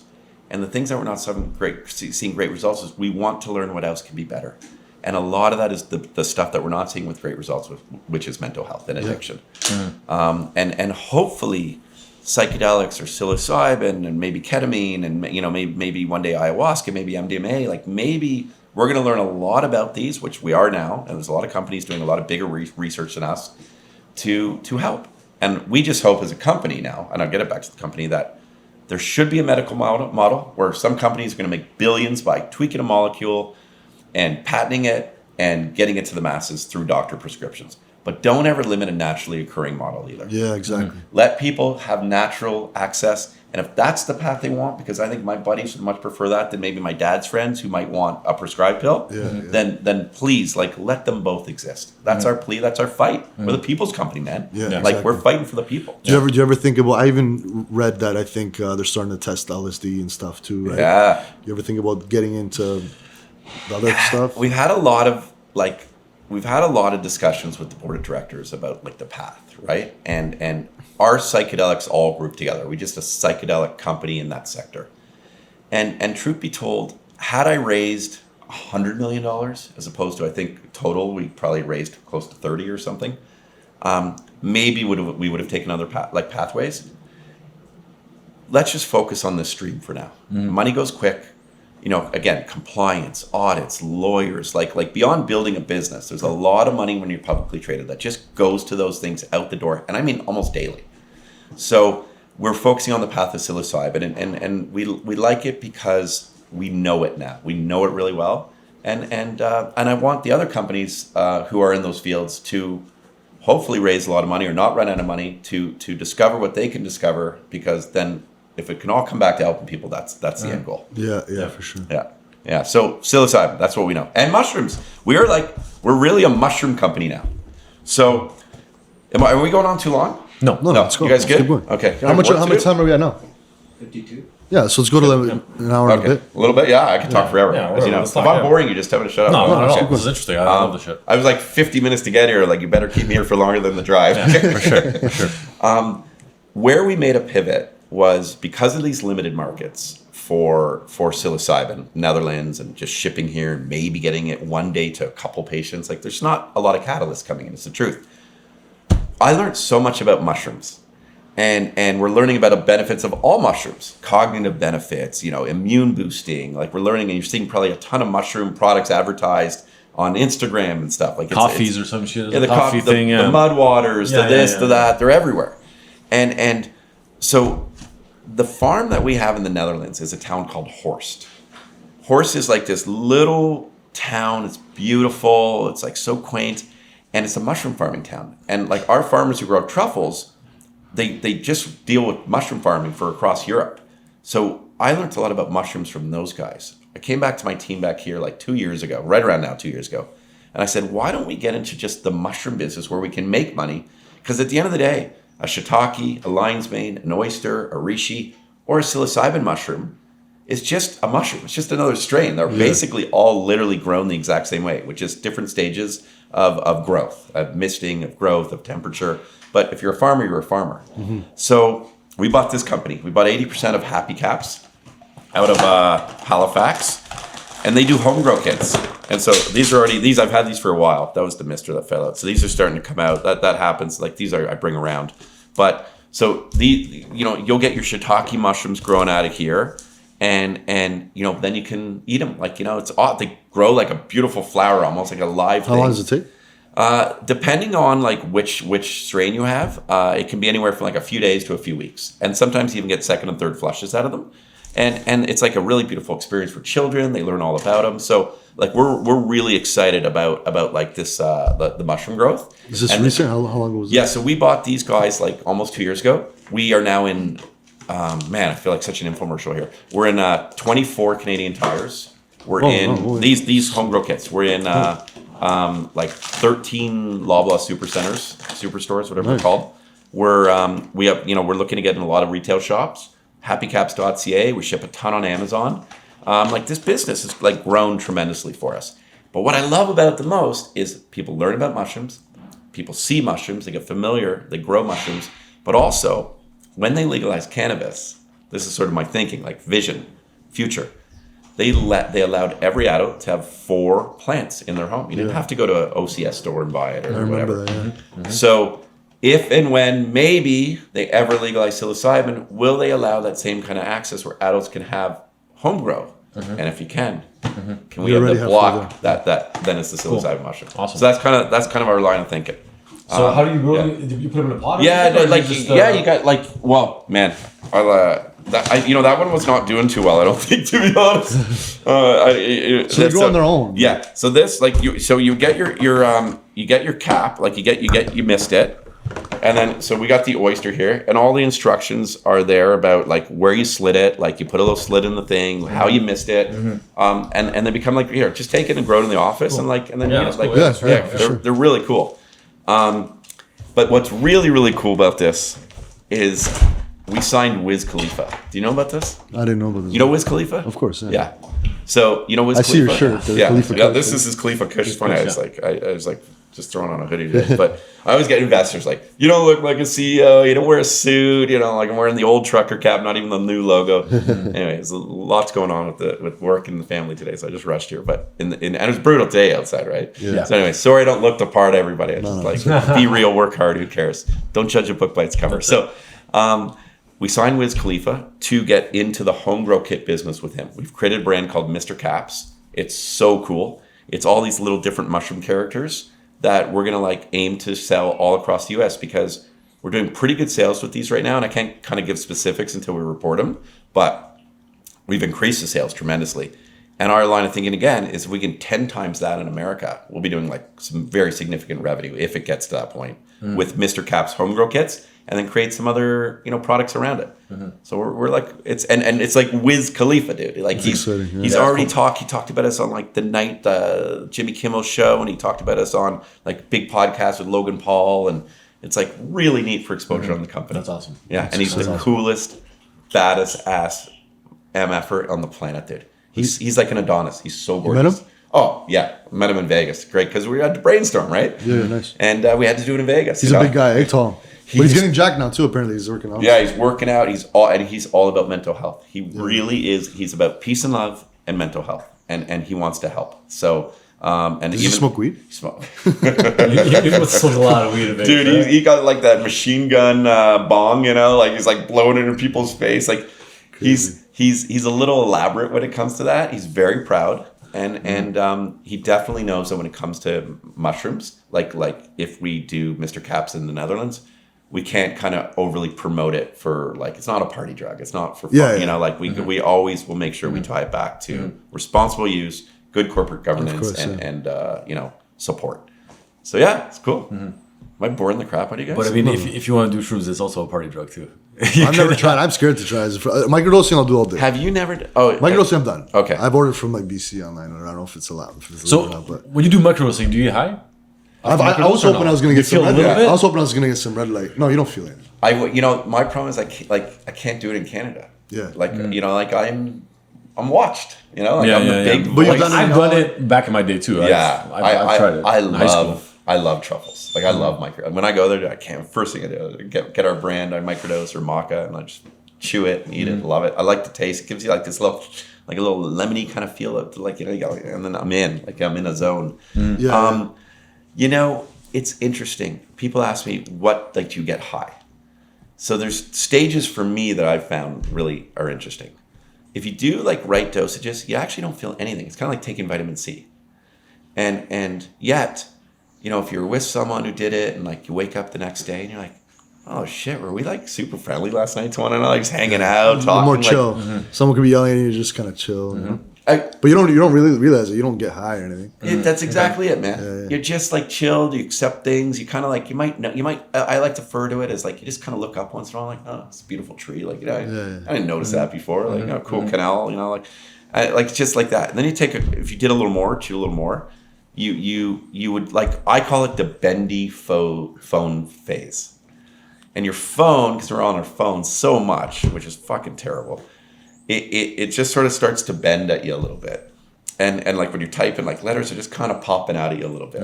And that's actually for me a really nice place to be, like somewhere in between microdosing and hero dosing. Like, I think I just came up with a new term, like mid dosing or something. I don't know, but midday mid dose. And that's a great place because I do like to feel a little bit. Yeah. I really do. I like to feel a bit. I don't want it just because it's helping. But and the good thing for me though is I'm always calmer. I hate traveling. I fucking hate traveling. So when I go to the Netherlands, I'm like, I hate being away from my family. Do you get like that? Yeah, 100%. It's so weird. Like, I want to get home. I want to spend time with my kids, and my wife, and they're my absolute rocks. Yeah. Even in the toughest of times of crying and fighting and all this stuff, it's like I need to be here. Yeah, for sure. And when I travel for business, like I get lonely, I get sad. So it helps me just get rid of that anxiety and just focus on the task at hand. Nice. Yeah. When was the last time you went to Holland? Well, now it's been 5-6 months. 4 or 5 months. So you're going a couple times a year? Yeah. I like to go 2-3 times a year. I'm definitely planning to get there like May, June-ish. And we have a great team down there. We now own actually a home grow kit farm there as well. So we'll do home grow kits as well in the Netherlands. We own 2 retail shops that sell like all the stuff. We're just redesigning them now. I'm really excited. We got a lot going on. Retail shops in Holland? Yeah, in Holland. One's in a town. They're going to be called Red Light? They're actually called, I haven't disclosed the name yet. We were going to go with Wellness Worlds. Well, it's not material. I don't care. I think we're calling them Mushrooms and More. I think that's the name because we're an everything mushroom company. Mushrooms are fucking hot right now. So let's go. We're mushrooms and more. And the more could be the magic, and the more could be another health product like Conor McGregor's Title Sport, which we carry too. What is that? It's like a rehabilitation spray. Like you spray it. So through our distribution company, we distribute his product. And dude, he tweeted it about us. Like Conor's like Red Light Holland. Through SR Wholesalers, selling my product in the Netherlands right now. Like Conor, like cool. That's awesome. Really cool. That's really cool. I'd love to get to him one day to see if he would ever talk about the mental health stuff because there's so much brain trauma with fighters, TBI, right? So traumatic brain injury, and I would love to be able to. So I'm bugging his team to say, can I ever talk to Conor? Nothing's happened, by the way, but like that would be my goal. And you know me, I go like I want to get 100%. When I want to get shit done, you get it done. Yeah, I get it done. Yeah, you will get it. Well, I don't know, but yeah, I will. That's awesome. No, but like, there's a big movement in mushrooms. How's your heart rate, by the way? How you guys doing? Let's check it out. The Wisdom Travel. Man, this is the biggest infomercial of all time. So hold on. Yeah. What's this called? This thing? So this is the Wisdom Truffle, and it's kind of like a mushroom lamp, art piece, meditation aid, and we want people to live in the moment and be mindful. And what you do with this heart rate monitor, and eventually we'll have a whole app attached to it that you can see your heart rate and see with the beats per minute. But if it goes blue, you are calm, and if it's like pink and reddish, you're like you're a little anxious. It's beating fast, whatever. So where are we at? You're like bluish. I'm bluish. Yeah, you're a calm guy. Let's test this thing out. You should do it right after a night in bed. Thing will explode, Mark, with all your testosterone. Yeah, same. You're doing all right. A little calmish. A little more. A little pinky. There you go. It's getting angry. How do you do that on command? Getting angry. Do you like it though? Like as an art piece? It's cool. Yeah, it's really cool. It's neat, right? It's cute. Yeah, we're selling them now. So, listen, it's not cheap to do, and we hope people buy them. Wisdom Truffle or bringwisdomhome.com. How much is this one? It's about $500. Yeah, it's not cheap. It's not cheap, but it's designed like a world famous designer. It's really cool. So, one of the things, and like tangible results are so important in business. And obviously sales is the number one business, revenues, but at least, when you start a company and you talk about things, getting things done is the start on how the revenues come in. So like when we talked about microdosing, we did it. When we talked about buying M&A opportunities and selling mushrooms, we did it. When we talked about getting more retail shops, we did it. We talked about this thing as a concept. We built it. That's not easy to build. And I love the fact that our team just delivers on what we say we're going to do. That's awesome. Business-wise, since becoming the CEO, how much have you learned, and what could you say? What's the pros and cons? Like, what's the worst thing about it? I learn stuff every day. So we'll start with that, especially on the capital market side of things. Like it just learning about, to build the business kind of like is one thing, but you also got to understand capital markets. You got to pitch to bankers. You got to go try to talk to hedge funds, family offices, bringing, I've done this, like bringing my mushrooms, bringing my wisdom, like this is where hopefully we're going to get attention onto a stock. And this is what we believe we can do. And last quarter we did 1.2 million in revenue for one quarter. And what I learned is I've learned a lot of things. Managing people is not easy. 100%, yeah. and managerial, CEO styles could be complicated because I'm not your old school, like I haven't been great at managing expectations. I think that people will be proactive the way I am and just kind of do, because I've always had to do for myself. No one gave me guidance for anything. When I was on the show, I just went out and did street bits, or I went out and booked an interview or wrote jokes like I told you earlier.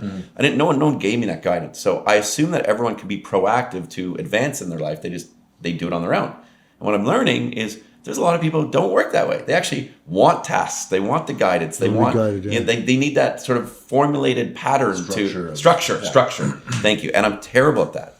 So I'm learning to be a better boss because I'm not perfect. I'm really learning to try to not micromanage too. I'm a bit of a control freak. Like I think I'm a nice guy, but I'm like I want to see the final design on the Mushrooms and More logo. I want to I want to give my input on everything, and I got to trust my team better too. Yeah. And we have amazing people because they all are in it for the long run. Like they're like our turnover has been next to none in the company. That's good. And I've learned that, I said it earlier, like you can fail forward. Like it's every day is going to be a new challenge. And if you had a failure that day, it's okay. Like, what did you learn from it? Move forward, let it go. And most importantly this is what I like to tell people now, especially young entrepreneurs. If like you think it's tough now, like if you want to grow a massive business, dude, you're going to have a hurdle every day and you're going to have a fire you got to put out, a big one probably every week. But if you want it to massive, you're only going to have more hurdles and bigger fires to put out. There's no straight path to success, especially in business. 100%. So you better embrace it early on or you're not cut out for it. And you know what? Yeah, like you kind of gotta, like you said, embrace it because it's inevitable, right? So you gotta embrace it. Yeah, yeah. I mean, it's something you gotta go through hurdles every day, regardless. Listen, and I know you. Like we get together, we shoot the shit. We're like boys, fuck this, fuck, complaining about shit. I'm actually trying not to do that in my life now. Yeah, because it's really just wasting time. Like it's and I've learned this from a lot of very wealthy people who built businesses, not just trust fund baby shit. And they rarely talk negative. It's an amazing trait. I say this every day to Jim. Yeah, and they just have this. And even if you come in and you're like, fuck the traffic, like I did here, they wouldn't even ask you. Most people would go on. Oh yeah, the fucking this driver, they can't do it. They just change the topic to something positive. It's all about energy. Yeah. I really believe that too. Yeah. You curate your own life. You curate your own friends, and the more positive of that life and those friends and the harder work you put in, great. Honestly, unless you fucking just die randomly by a vaccine or something, you will be successful. Yeah, and you got to be grateful every day for everything. When you look at the glass half full rather than half empty, like Andrew Tate says, when you stare at the sunshine through the window in traffic, everything's not so bad. Everything's actually good. Everyone's blessed in their own way, and you always got something to be grateful for. Yeah, it's nice. Yeah, right. No matter how shitty you think your life is, someone's really suffering, or your day, or whatever. Like there's some days where I'm stressed out like crazy, but like I have a great business, I have great friends, great beautiful family still around. And you're hustling. And you're hustling. I love it. Yeah, and I'm handsome. I'm beautiful. Yeah, dude, we're it's Botox and. I heard. I'm not religious at all. Yeah. And I have this whole theory, by the way, that more people are going to be going into religion soon. Again, I think it's a cycle. I think everything has cycles, and I think more people need to find religion more now than ever. I think the religion gives a lot of people purpose. Right? Like me, I have my purpose is the business. Jerry, he has the business with me, but he also has his family. I don't have the family thing, so like this is my baby. This is my purpose. This keeps me happy, right? A lot of people might not have that in their life. They might not have that goal or that thing they're chasing. So the religion kind of gives them purpose, I think. Yeah, and I think we're going to need more because we've lost it. 100%. And people are like and we're swaying so far from normalcy I feel like that people are like, okay, you know what? Maybe I should go to church. Dude, we're like chaos now. You know what's funny? Like I remember growing up, my grandparents were like super religious. Especially my grandmas were super religious, right? And like nowadays, like the women that I'm dating and stuff, and I talk to my friends that are dating, they're very more spiritual. It's like they transition from the religion thing to now it's like spiritual things and like you know, witchcraft and voodoo shit. I heard a neat. That's thing. what they do to you, eh? It's funny. Oh, yeah. No, but my buddy said the same thing. Like the girls My buddy that said- Are you on a Ouija board? Voodoo. This is voodoo. Make me your Seriously. girlfriend. Seriously, that's what they are. Like. Mark's like doing the interview and just hanging out, right? And I was like, oh, like this, like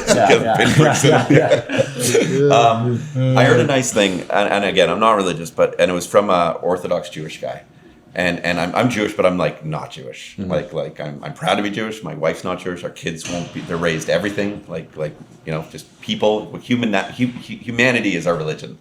But he said, he goes, the neat thing about like one of the lessons I think is an easy one for me to, you know, share with you about like Orthodox Jews is he goes, we wake up every morning, we say a prayer. He said the prayer. I didn't understand it. Pretend like I did, because this guy like probably is worth a lot of money. Like maybe he would invest one day. He's like, oh yeah, so, like I knew Hebrew. So no, he probably saw right through me. Then he sort of said, "Do you know what that means?" And I said, "No." And he translated. He goes, "Every morning we thank God for we're alive in the morning, so we thank Him. We're up. We just thank Him for up, and we thank Him for putting us in the game." So we're in the game today. The coach puts you in the game. And we all know this, especially as dudes. Well, as anybody. That's a stupid statement, but like, because women play sports too. I don't know if you guys know that. Wasn't aware. Yeah. Well, men people play sports now too, so. I'm not going there. But Don't go there. he goes, like any coach would put you in the game, you know, you would do your best that day. You do your best for your team. You do your best to get the goals or win the result. And he's like, that's how we go through life. We wake up every day and God has put us in the game. And this day, now we're in the game today. We got to go. That's and cool. I actually really like that. Isn't that neat? I like that a lot too. Yeah. That's really cool. Yeah, so you got to look at life. Yeah. Beyond and that's isn't it? I don't know. I could talk forever, but I hate that religion divides so much because there's so many beautiful messages in most religions. Right. That it's the main religion kind of altogether, whatever it is, doesn't matter what religion you are. For me, at the end, they all tie to the same thing.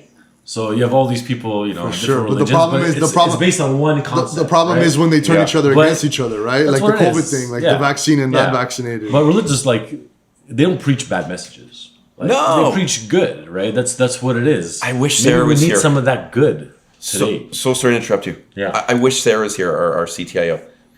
She could analyze this a lot better than I'm about to describe it. There's a study, and I could probably Google this and send you a link if you want to put it at the end of this like podcast in the description. They gave Palestinians magic mushrooms, and they give Israelis magic mushrooms. And they got them to talk about the other cultures. And of course, we know, like, I think they don't really get along, right? Yeah, I think so, yeah. Jesus. So I can't do this stuff.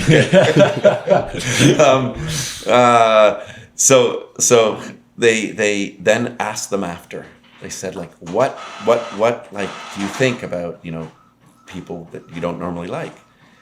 And one of the things they talked about, both separately of the other, was why don't we like them? We are literally built with the same value systems.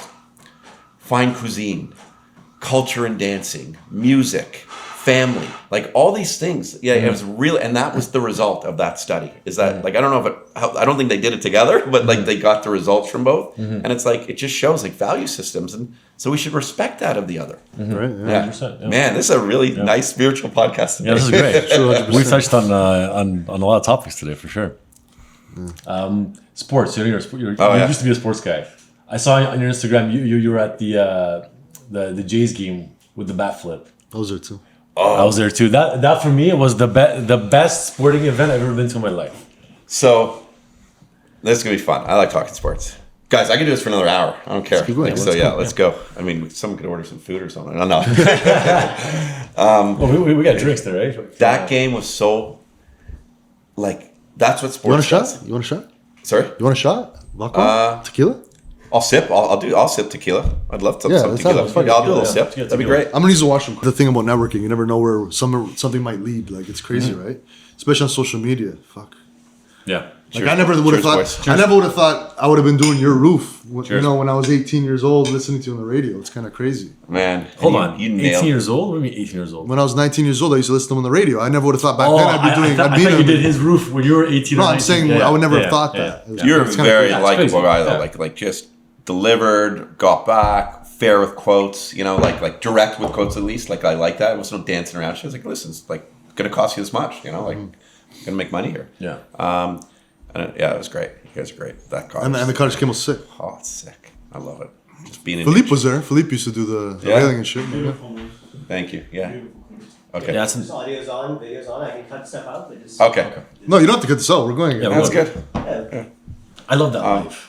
Like just to unplug from like the busyness of like a city. His cottage is sick. Just You haven't got silence. to see it. You didn't never No, get to see it, no. right? His cottage You know, is sick. it's interesting because it's not huge, right? Yeah, yeah. And I got really lucky because I like got a really cheap parcel, so it allowed me to put more money into the build. And yeah, man, I would live there. Like I would just. I How want much my did it cost kids. you to build it?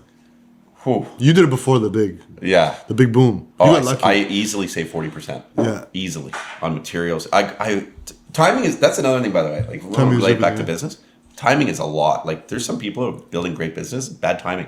It's Yeah. bad, you know, like it sucks for them. Yeah. And there's others kind of build shitty business that can thrive if like people are spending money and throwing it all around. It was I spent a bit of money on that cottage. Per square foot, what did it cost? 400? Yeah, landscaping included, all that, dock, everything. Whew, yeah, close to 400. But that's Yeah, that's good. that's landscaping like a few acres. Yeah. You had a big Excavation.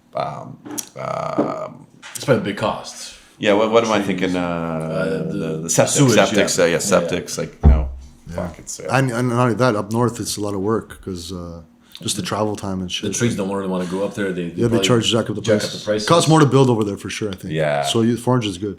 Very good. we had some interesting trades on that job. Yeah, I heard. The HVAC guy you're best friends with, no?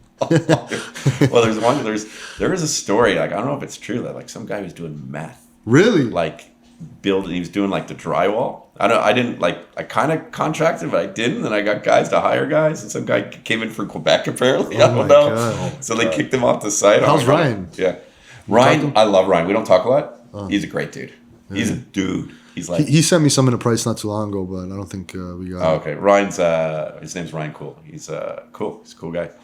He's the man. Yeah, he did all the framing there. Yeah. He really helped me get through that cottage. To be honest, like if it wasn't for him, it would have been a mess. So yeah, it was good. But back to sports, dude. Yeah, back to sports. That Jays game. Remember that Jays game? Fuck. That An Jays experience. game was my son's first baseball game. Wow. He was like, but he was only amazing. 6 months. He didn't okay. like, but still, like, so Yeah. the memory of like being there for that, for him, that like one day when he really appreciates baseball, like, I was Yeah. at that game, Crazy. bad flick game, dude. Because That for was me, nuts. I'm not a huge baseball guy, and going to baseball games sometimes I find them a little bit boring. But like that for me, That was the like, most entertaining holy baseball game ever shit. for any. This is a ever. sport, you It was know? serious. Like they're fighting people with beer. Beers, everything. It was wild. It's insane. That kind of emotion. You know what's really interesting about sports? Man, that game, that series, and then they went to the ACLS, right? Like they lost. Did they lose the They next lost. series? They ended up lost, losing yeah. the last Lost, one. yeah. Texas, I think. Yes. Yeah. But that time, and then when the Raptors, not too like far after, when they won the NBA championship, I look at life as a stock chart. You know, marriages, kid, like everything. You always hope it goes up, but it's gonna dip down. But if I were to think of like the world as a stock chart, especially being local Toronto and like our team, other than the Leafs, but that's all other story. But like that stock chart when the Raptors won the championship. It was the coolest time in Toronto's history. Yeah. Yeah, It was for sure. just like we're on the fucking map. Drake blew up. We're on the blew map. up, The yeah. coolest. Yeah. So if you think of a stock chart, like it was the peak summer happiness. Every beautiful world. Yeah. Then, well, there was a gunshot at that parade, Yeah, I remember that. which is crazy. So that like, and Jerry's a huge Raptors fan. and I then love Raptors, yeah. and then COVID hit about a few months later. And then maybe 6 months later, but still, stock chart, world's on the top, and then everything's been different since that. Yeah. Right after the Raptors, I think about that a lot, and the gatherings. You imagine doing a parade for the last 3 years of millions of people, being that close to human beings, Crazy. shaking hands with people you never met before, Hugging hugging people, yeah, for sure. And then we went from, oh fuck you, I hate you, can't be near you, you're not fat, like Get away. Put your mask on. Yeah. right, stock chart dropped. Yeah. Anyway, I think about that a lot, and sports does that, it unites. Yeah. So But like that was one of the biggest years in Toronto history ever. sure. Those 5 years, because that was all within 3-4 years. No, when the Jays was got that far. 2015, I think, right? Yeah, Yeah. 2015. That's exactly it. And then Raptors Raptors 2019. and the Leafs Was was it like 2018 season? 2018. Yeah, 2018. Yeah, so not a few years there. yeah. Fucking everything was awesome, flying, dude. Awesome. Who would have thought, like, right? Oh, In a few That years. Kawhi shot too. That was like the boom. bat flip. Yeah, it was. Right? Yeah. I was at that game too. Exactly. Oh my God. These guys will do that every man. game. You've been to What, every what I game. would have done to be at that game, Jesus. I was at that game. That must have been wild. You know, I regret. You know what I regret? I fucking filmed. Like, I watched the shot, but I filmed it. I wasn't living in it. It was stupid. It was. I hate it. Like, I enjoyed it differently.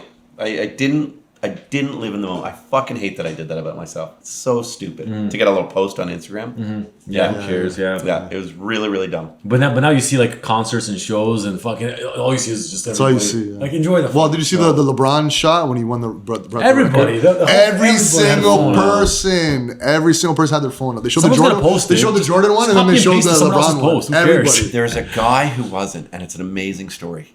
There was a guy Sitting who in the- wasn't. He's in the front row or something. Fuck, I wish I knew the story. He's either one of the founders of Nike or something. He's like just like a legit dude who is just watching. Doesn't give a fuck. Yeah, just in the moment. Yeah.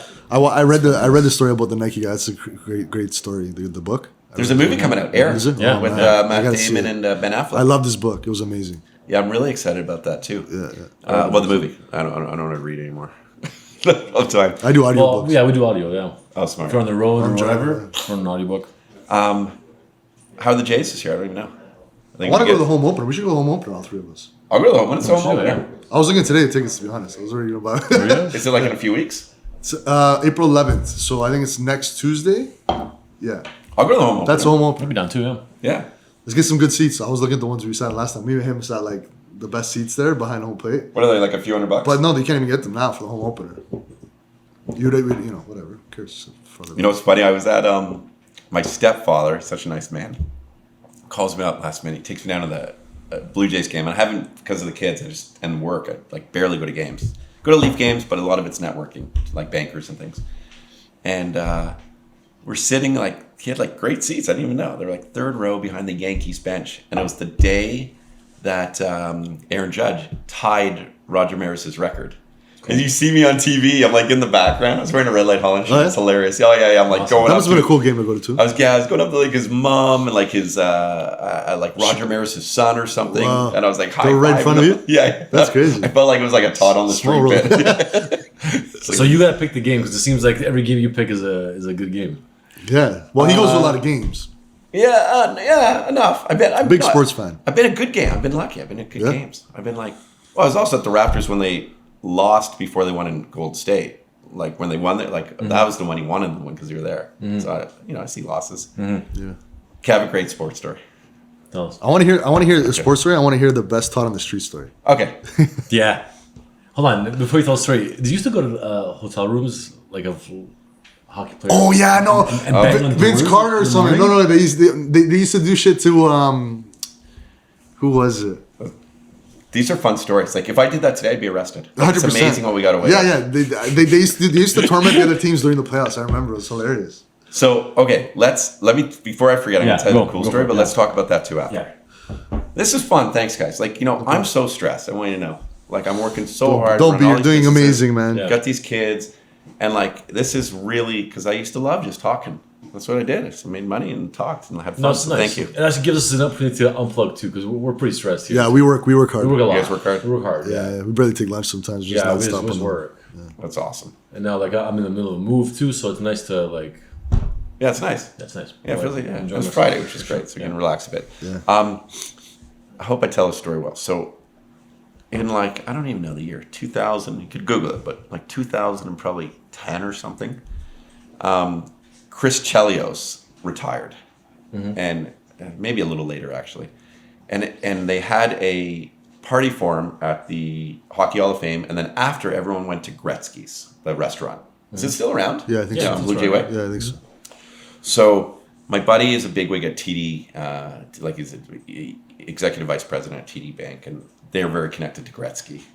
and Gretzky's like a big guy for TD Bank, and he invited me like very last second to come down to like this party for Chris Chelios. He's like, you won't believe, like everyone loves Chris Chelios. Like so many people are in town for Chris Chelios' like retirement party. It's all happening at Gretzky's right now, and I guess Chelios during his playing career, whether it was like Detroit or Chicago, and I think he ended up somewhere in LA at the end of his career or something, or Phoenix, I don't know, but he was like a big socialite too. Like Chelios was apparently the man. Like would smoke a pack of cigarettes. Really? Like played till he's 45. Like he's like John Daly. Yeah. But like just a like pure tough, old school, just a dude. But he was a socialite. Like, people loved him. He's like a nice guy.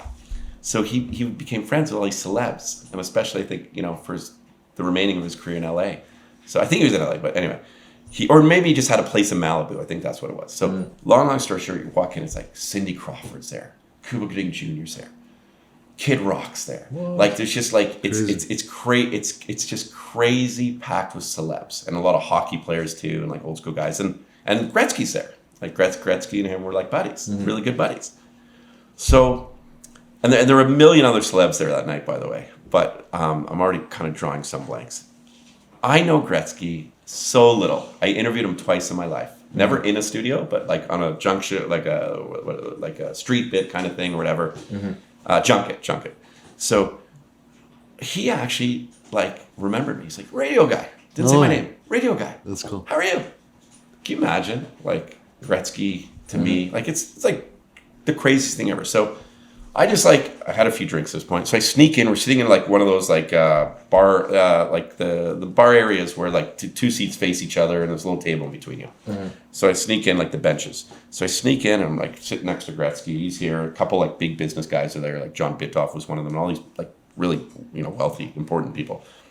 And we're just having a very simple conversation. Hey, how's radio? He's amazing. Really nice guy. About 30 seconds into the conversation, I felt this like energy shift that I've never like being at the bat flick game, but like one person, like it was that you just felt an energy, and like I'm like, and everyone just like in slow motion, it's like looks, and I'm like probably because I'm still sitting next to Gretzky, so like I'm like, okay, it's Gretzky. I want to make every moment of this, and I finally turn my head. It's fucking Michael Jordan. What? He played for Chicago forever, Chelios. So he was buddies with like I guess the Blackhawks and the Bulls were like became buddies. Shit. Jordan flew in for his retirement party at Gretzky. So Jordan and Gretzky. Jordan comes in. So I'm sitting next to Wayne Gretzky. Get the fuck and out of Michael Jordan. Wow, that's crazy. I honestly almost crapped my pants. Like I didn't. I'm nervous even thinking about it. I didn't know what to do. I did not know what to do, and I'm a guy who knows what to do. Like I think on the spot. I didn't know. I like froze. Wayne, great to talk to you. Awesome night. Do you mind if I shake your hand? Yeah. Shake Michael Jordan's hand. Made a stupid joke. You have big hands. You probably looked like, what the fuck? Literally, he said, I've heard that before. Oh, that's awesome. And I just excused myself. Jordan shifts over. I sneak by. And as I'm walking away, Gretzky says to Jordan, he goes, man, I haven't seen you in a long time. I've been meaning to ask you, how does it feel to only have 5 MVPs? Oh my God. Because Gretzky has 9. And it was like a lesson in, like, to me, it was like the best chirp of all time. Let's start with that. Yeah. But like, there's always someone better. You know what I mean? Like, not that, exactly. So that you can't you can't compare yourself to the next person. So no ego, like just, and it was such a cool comment. Like when would you, it was the coolest comment ever. So Gretzky's funny, basically. Yeah, Gretzky's funny. Gretzky's joke, yeah. You just danced right into it too. You just like, as soon as Jordan walks in, he wants to bust his balls. Like, Hey, Mike. Yeah. And that's awesome. That's really cool. It's a good lesson in life, really I think. Cool. Just be you. Just no ego. Never compare yourself to someone. Never compare, man. No. Yeah. There's always somebody better than that person, right? That's what it is. How hard did those two work for what they achieved? Michael Jordan's an animal. You ever see his documentary? Yeah, he's a beast. Oh, he's obsessed, obsessive. It's an obsession, yeah. And then he wouldn't understand why people weren't like him. Yeah, he didn't understand why people were. That's why he was always pissed off, right? That's why the best can't be coaches. Yeah. Because they'll never. They're too hard on people. Yeah, Yeah, that makes sense. Steve Nash didn't even last that long as a coach. No, he didn't. He was one of the best. He just got fired from Brooklyn or whatever. Yeah. I love Steve Nash too. Holy shit, what a story. You met him?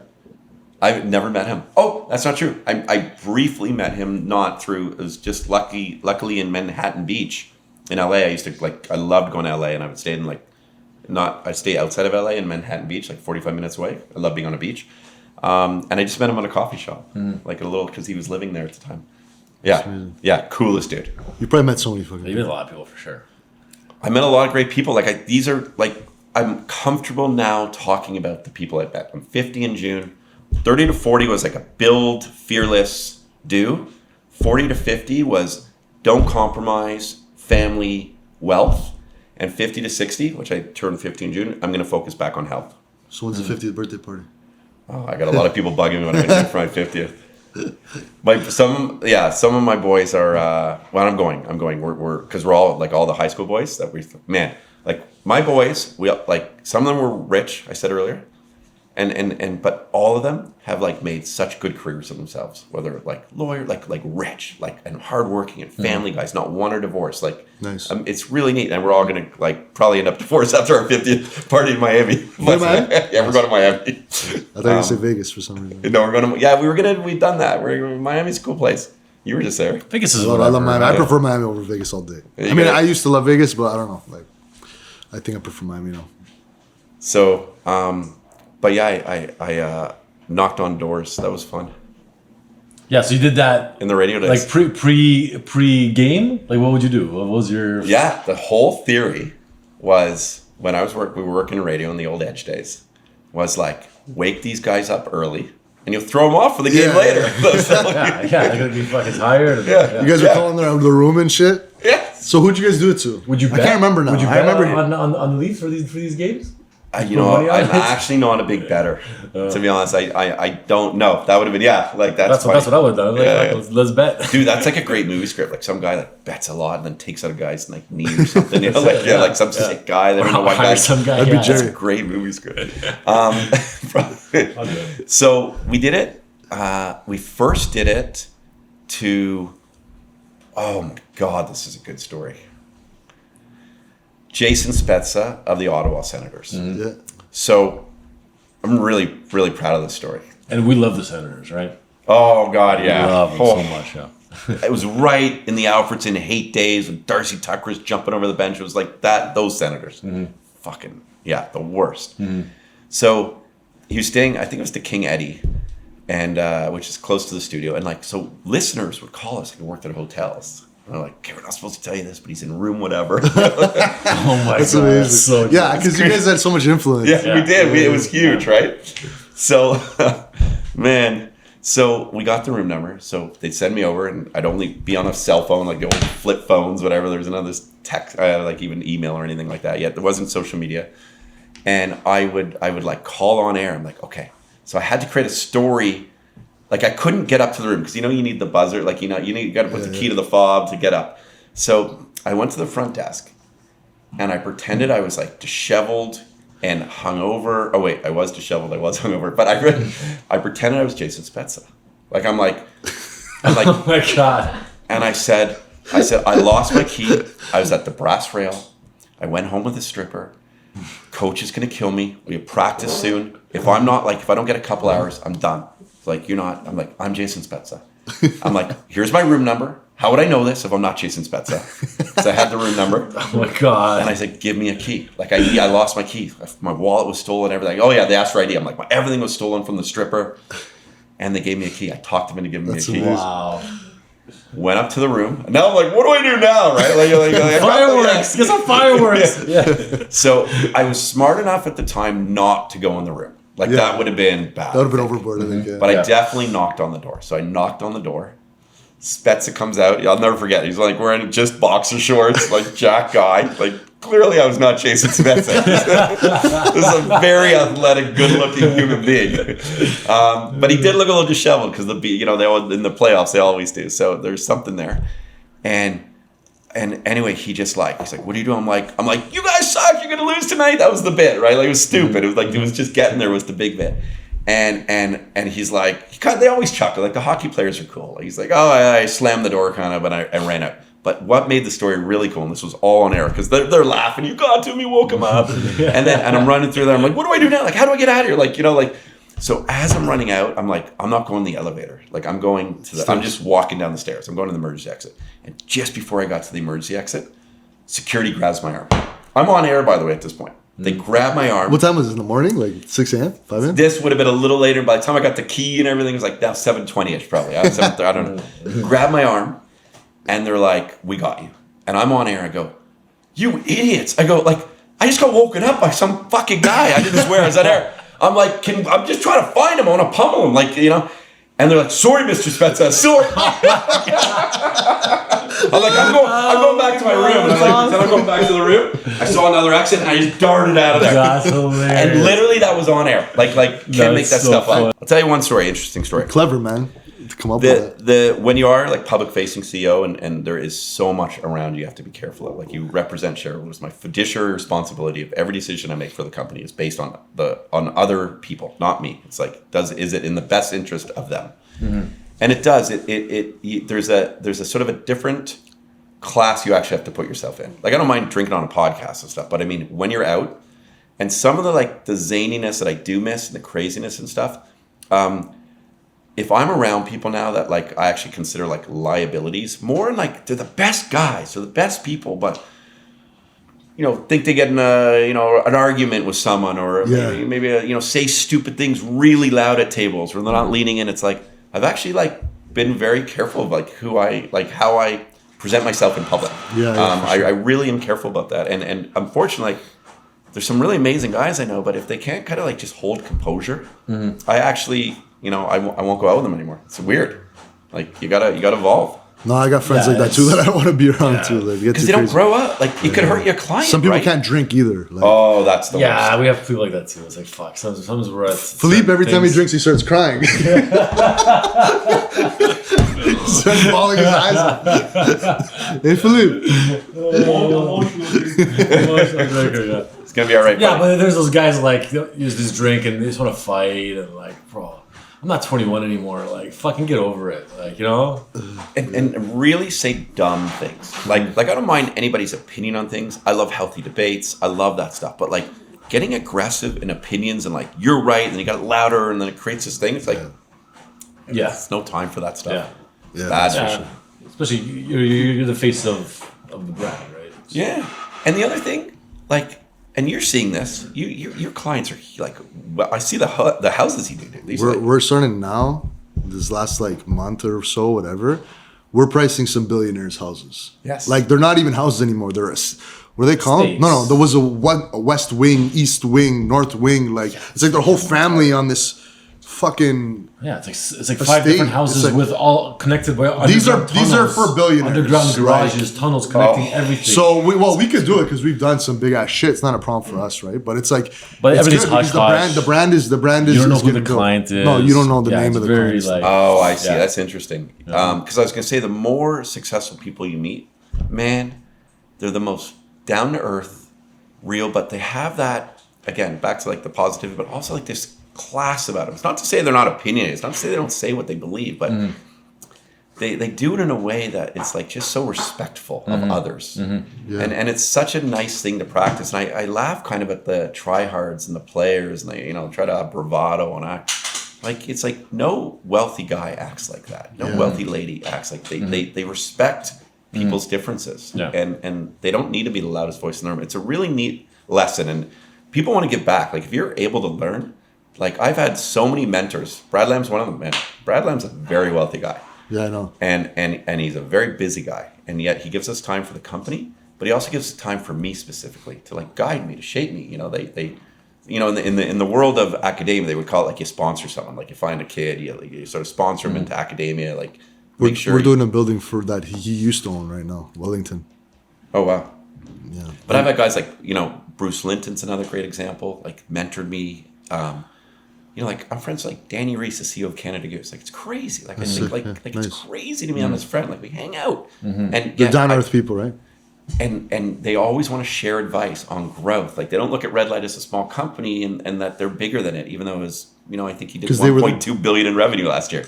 He gives me advice on retail shops, on how to build, on how to attract customers, on how to online market. Like it's amazing. I was talking to my friend about this actually yesterday. It's like even in my situation. like I remember what it's like to start from zero. And most of the people that I think are in that position, the people you're referring to, they've kind of started from zero. They remember what it's like. Rather than a person who was, let's say, given something, like they were given a trust fund and stuff, like they won't have that same respect for people because they didn't go through it the way, some of these people went through it. Yeah, makes sense, yeah. I've met guys like that too. And they're tough. They're tough to read because they're and I'm stereotyping here, but there's like the trusty, fun kind of like guy who's in business but never really worked, like was handed and thinks he's got all the money in the world. They're I find like really interesting because they bring in a little bit sometimes. At least in my experience, I've been brought in, but they're looking at you differently. They're not like you're down. You're not on their level, right? And you think you are, but they're actually. I'm really stereotyping here, but I believe they're using you for information that then they'll, they bring in people to find out creative types, especially, and then pawn it off as their own type of stuff. I call them the olives with the pimentos in them. Yeah. Don't trust a guy who sucks the pimento out of an olive. Like takes it off the tooth and those guys. I was just talking about this yesterday. With my like Bradley Cooper when he crashes, like that kind of character. Yeah. 100%. Yeah, man. Fuck. Cheers, boys. Cheers. It's like turning a Rogan podcast. Yeah. After like Are 3 hours. we going to wrap up? We there? It's up to you guys. I don't give a shit. I don't know. Tell me some fatherly advice. What do you got for me? Father, you have more than me. You have a few More years experience. on me. A few experience on me. I should be asking you for the advice. You know what? Another advice a mentor has given to me. For the first 2 years, I took red light public because we're almost 3 now. Honestly, it was terrible. I never put down my phone. I was worried about emails. I was worried about, do I post something? Do I, during the day, like, what's the stock doing? Like, I did not stop. And I wasn't so present for I was on weekends but like, I wasn't as present as I could be for my children. And I really have tried to like limit my phone because they don't know what the fuck this is. You're looking at something else. Yeah. Dude, you know my thought? You know what's crazy? This is when it hit me, actually. When my son did this, but then my daughter did it, I'm like, this is bad. So my son did it first, and then my daughter did it. At about 1 year old, when they start to like, you see it now, like they're walking a little bit. They they can pick up things. They're like becoming a little human being. Like it's crazy. But both of my kids at about 1 and 1.5, whatever, they if I left the phone on the table, they would like pick it up and bring it to me. As if I left my fucking arm on the table. Like there's something that's attached to you, Daddy. Like you don't have. And I'm like, that's bad. Like this isn't a part of my, my foot is, my phone isn't. So that was when it started to go, like, I got to put it down. And my wife, quite candidly asked me very nicely, like, can you be present because it's not good. It's not healthy for them. Yeah. And so that's my advice. It's definitely. My kid loves the phone too, though. Yeah. My 1-year-old will pick up the phone and he'll just walk out. Well, they get addicted to iPads and stuff, right? Pretends he's talking on the phone and like, but every time I pull out my phone, he just goes to grab the phone. He wants the phone every single time. I can't have my phone around. Really? You guys got 5 minutes to go in a rabbit hole? Yeah, let's go. Sure. So I was thinking about this a lot lately. I think, we're worried like Elon Musk saying like we got to be careful of AI. Yeah. Like AI is going to take over. Like we could lose humanity and stuff. Yeah. I've thought about this a lot lately. I think we're the original AI. I think like whoever created us, we weren't created to overtake what that was. And I think we got so smart that we ended up we became the AI that took over something that created us because we became smarter and better than whoever created us. And it gets away from religion here, so people might hate me for it. But and I think that we've now created the next AI that people are worrying about that will overtake us. And that's I'm working on this sort of concept. But I think we were like this original AI that became so bright, so clever.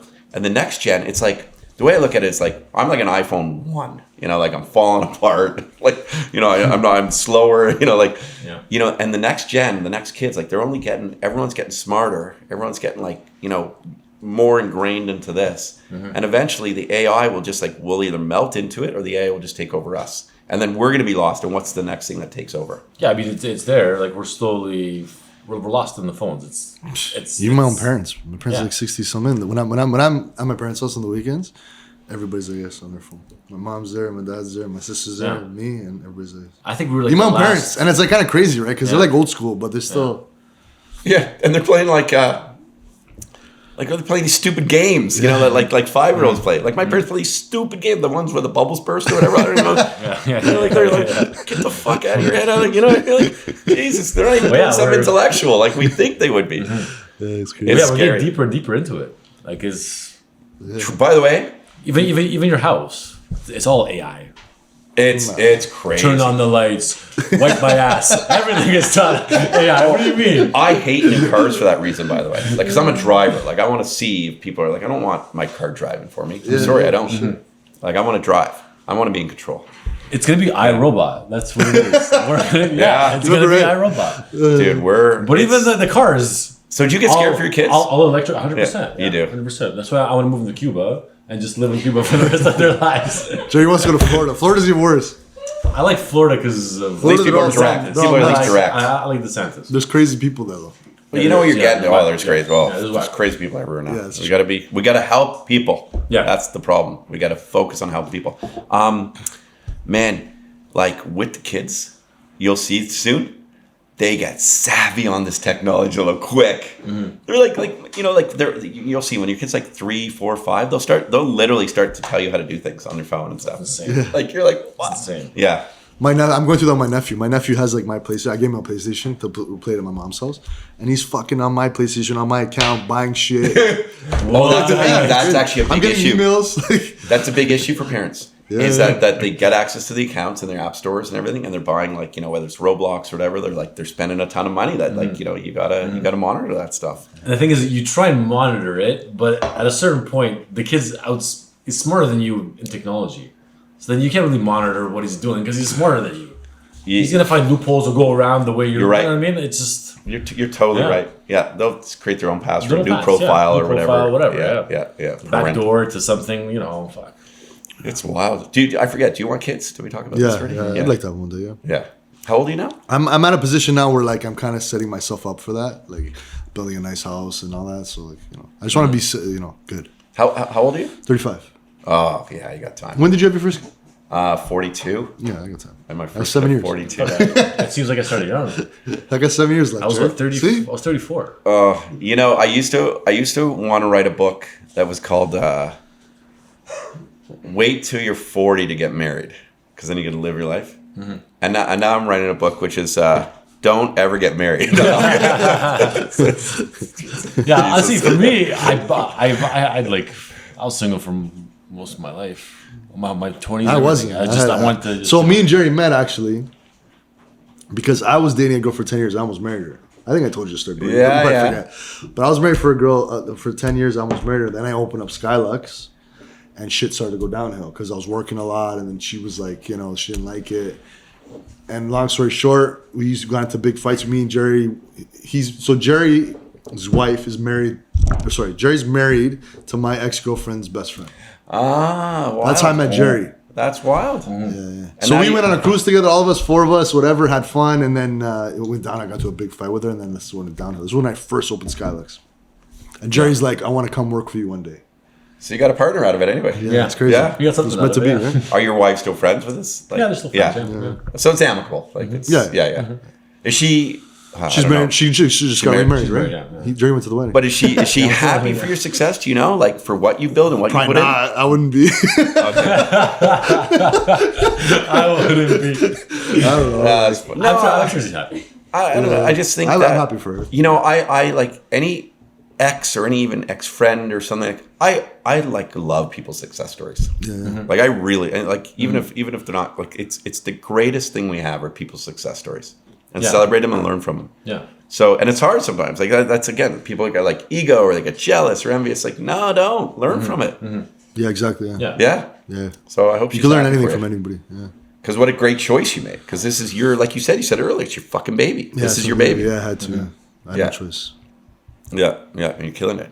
Who rides the bike? Who's got the who's helmet? Who's That's another story. So I had a guy that was working for me, Merrick. Well, he started renovating my condo for me because I have a condo over here, a loft. Long story short, he was like really bad at business, really bad with money. He was like broke. He spending his money on stupid shit. He convinced me to buy a bike because he was a big bike guy. So I bought one. And long story short, we got pretty close because he was renovating my condo. I saw him every day for like 3 months straight. And we got pretty close. I ended up telling him to come work for me. He was doing siding for me and stuff. He goes to me one day, he goes, Mark, I found a bike for you. I mean, what do you mean you found a bike for me? I don't even have a license. He goes, I don't care, you're buying this bike. So I went with him, bought the bike. I said, fuck it, I'll buy it. It's a Ducati, whatever.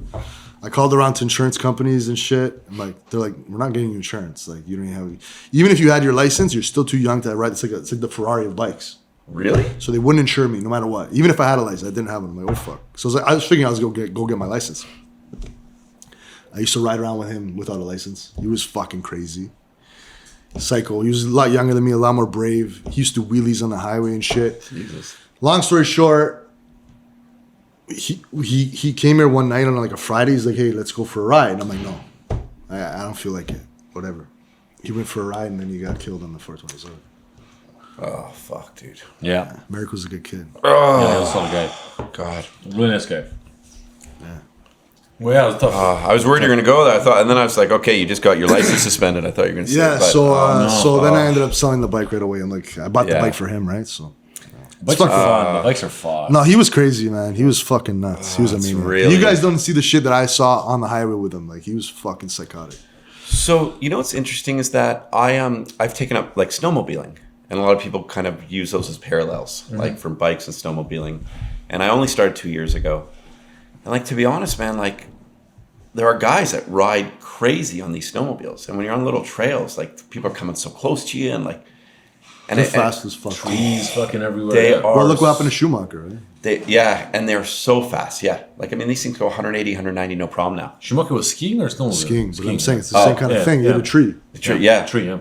And you know it's weird because I want to love it, but I'm so because you always go in groups because you're so in the middle of nowhere. But like, and then you feel pressure to keep up and like the only way I can enjoy it, to be honest, is like if I just tell the guys like meet me at a checkpoint, like I'm going my own speed. I'm not trying anything stupid because like it's you know these things are scary, man. Like if you grew up maybe doing motocross or whatever. Actually, I've a really neat. You should get this guy on your show. He's a really interesting guy. Who? His name. Have you ever heard of King Boss Squad? You heard of this guy? Nick. I don't even know his last name. Nick's an interesting guy. Controversial. He's kind of like the Canadian Dan Bilzerian, I would call him. Like really? he's not super famous, but he's anyone who knows him knows him. You guys would love this guy. What's his name? Nick. He built a place, like a really big place near where my cottage is, like in the town there. And dude is interesting, but he said something so important to me about snowmobiling because he's got every toy, every 6-wheeler, like the things with tires bigger than this room. Like he's like a really interesting guy. He said to me, he goes, and he's like motocross, he does everything. And I was talking about snowmobiling and all this stuff, and he goes, one lesson I tell people who are new to it, don't ever think you're in control. Because you're never in control. And the best guys I know who do this stuff, who think they're in control, that's when the accidents happen. Because it's so you know it's Same kind of thing. it's a good lesson Then you for get everybody. too cocky. Merrick thought he was too cocky. That's I'm so sorry. Oh that was god. fucked up. Yeah. Oh god. Yeah. Yeah, I used to have a bike too. I had a few close calls too. It's also the people around you. It's not even you. 100%. It's the drivers around you that you gotta be careful about, right? Yeah. On a bike, I was just like constantly, like on a bike. One time I was got T-boned.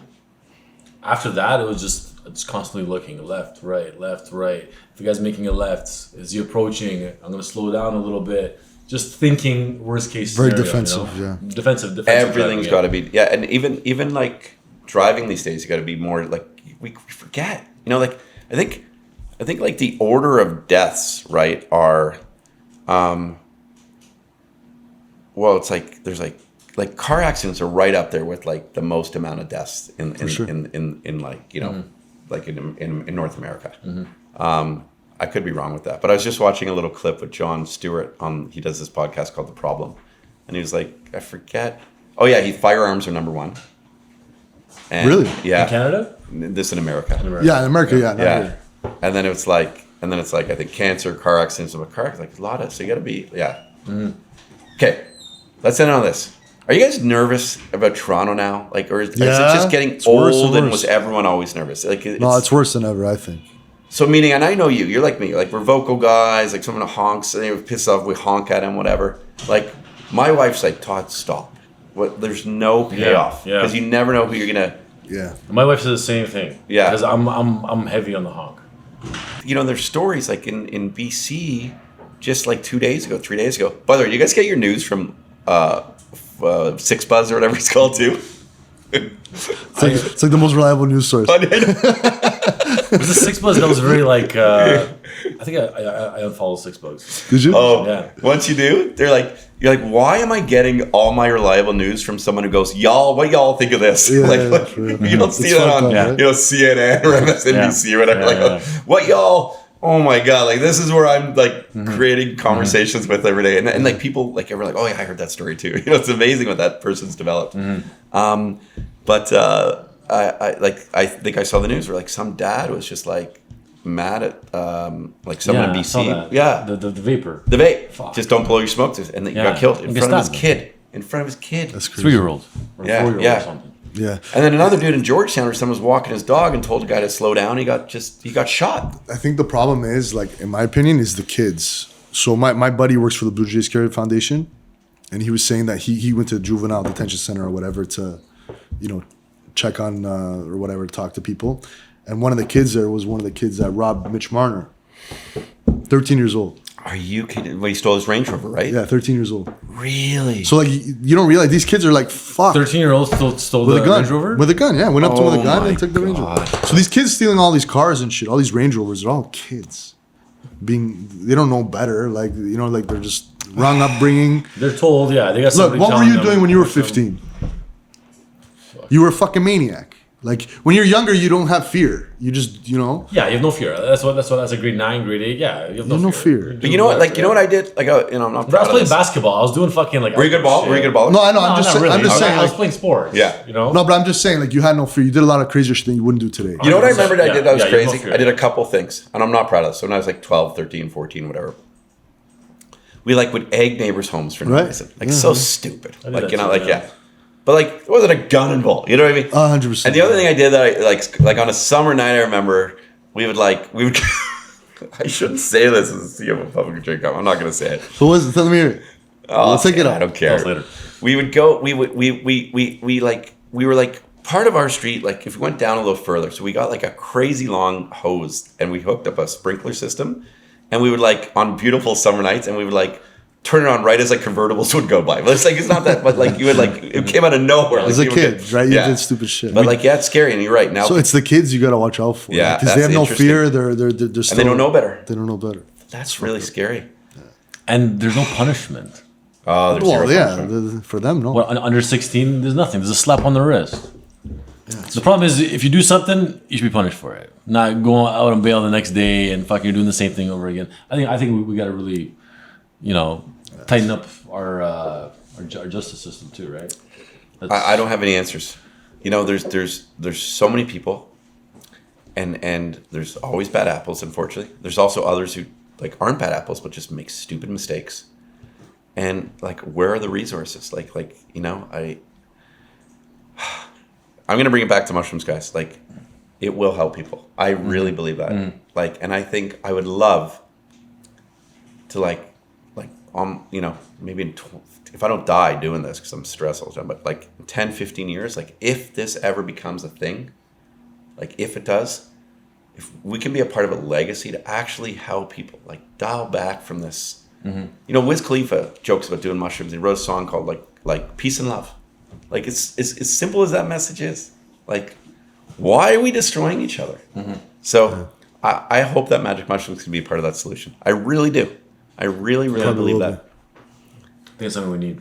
Feel is to step back a bit and just love each other a little bit more. You know what I mean? God, we're all in this fight together, man. It's not easy. Yeah. So. Well, thanks for coming. Thanks, man. There's some real assholes out there, though. No, just trying to make a laugh. Okay. Am I the only one with a drink left? Yeah, you gotta catch up, man. I'm gonna hang out for a bit. We'll go for something. Me and Todd are used to this stuff, You see, you Every never day, come yeah. on anywhere. Me, I gotta help the wife. Well, I'm going to be responsible For for first something 2 to eat years? right around the corner just so I wait till I drive home. See that? Yeah, 100%. I am starving. We still got some time. It's 3:50. We're still early. Figured it out. So let's go something deep. Boys, this has been really fun. Yeah, it's been fun. Seriously, congrats, man. Like when I met you, I don't actually like really like care to get to know a lot of people really. Like I have my friends and whatever, but like I love entrepreneurs, I love hard workers. And man, you're like so wise beyond your years, and what you're building here was like zero doubt what you're going to do and accomplish. And great to meet you. And It's funny that you believed in me too. Yeah, he's one of oh, the it ones was that so believed in obvious, me. your work ethic and your results. Like because you see tangible results. It's great to do business with people when you see their work. Yeah. And by the way, actually, trades are going to be a big commodity coming up, man. AI is going to take over a lot of jobs that a lot of academia can do, and lawyers and things, but still can't go and put an amazing roof down on a house and then come and fix it if it needs to be fixed from some other asshole did a bad job. For sure. So Okay, keep boys. it going, boys. Great. Yeah. Let's go. Thank you. Thanks.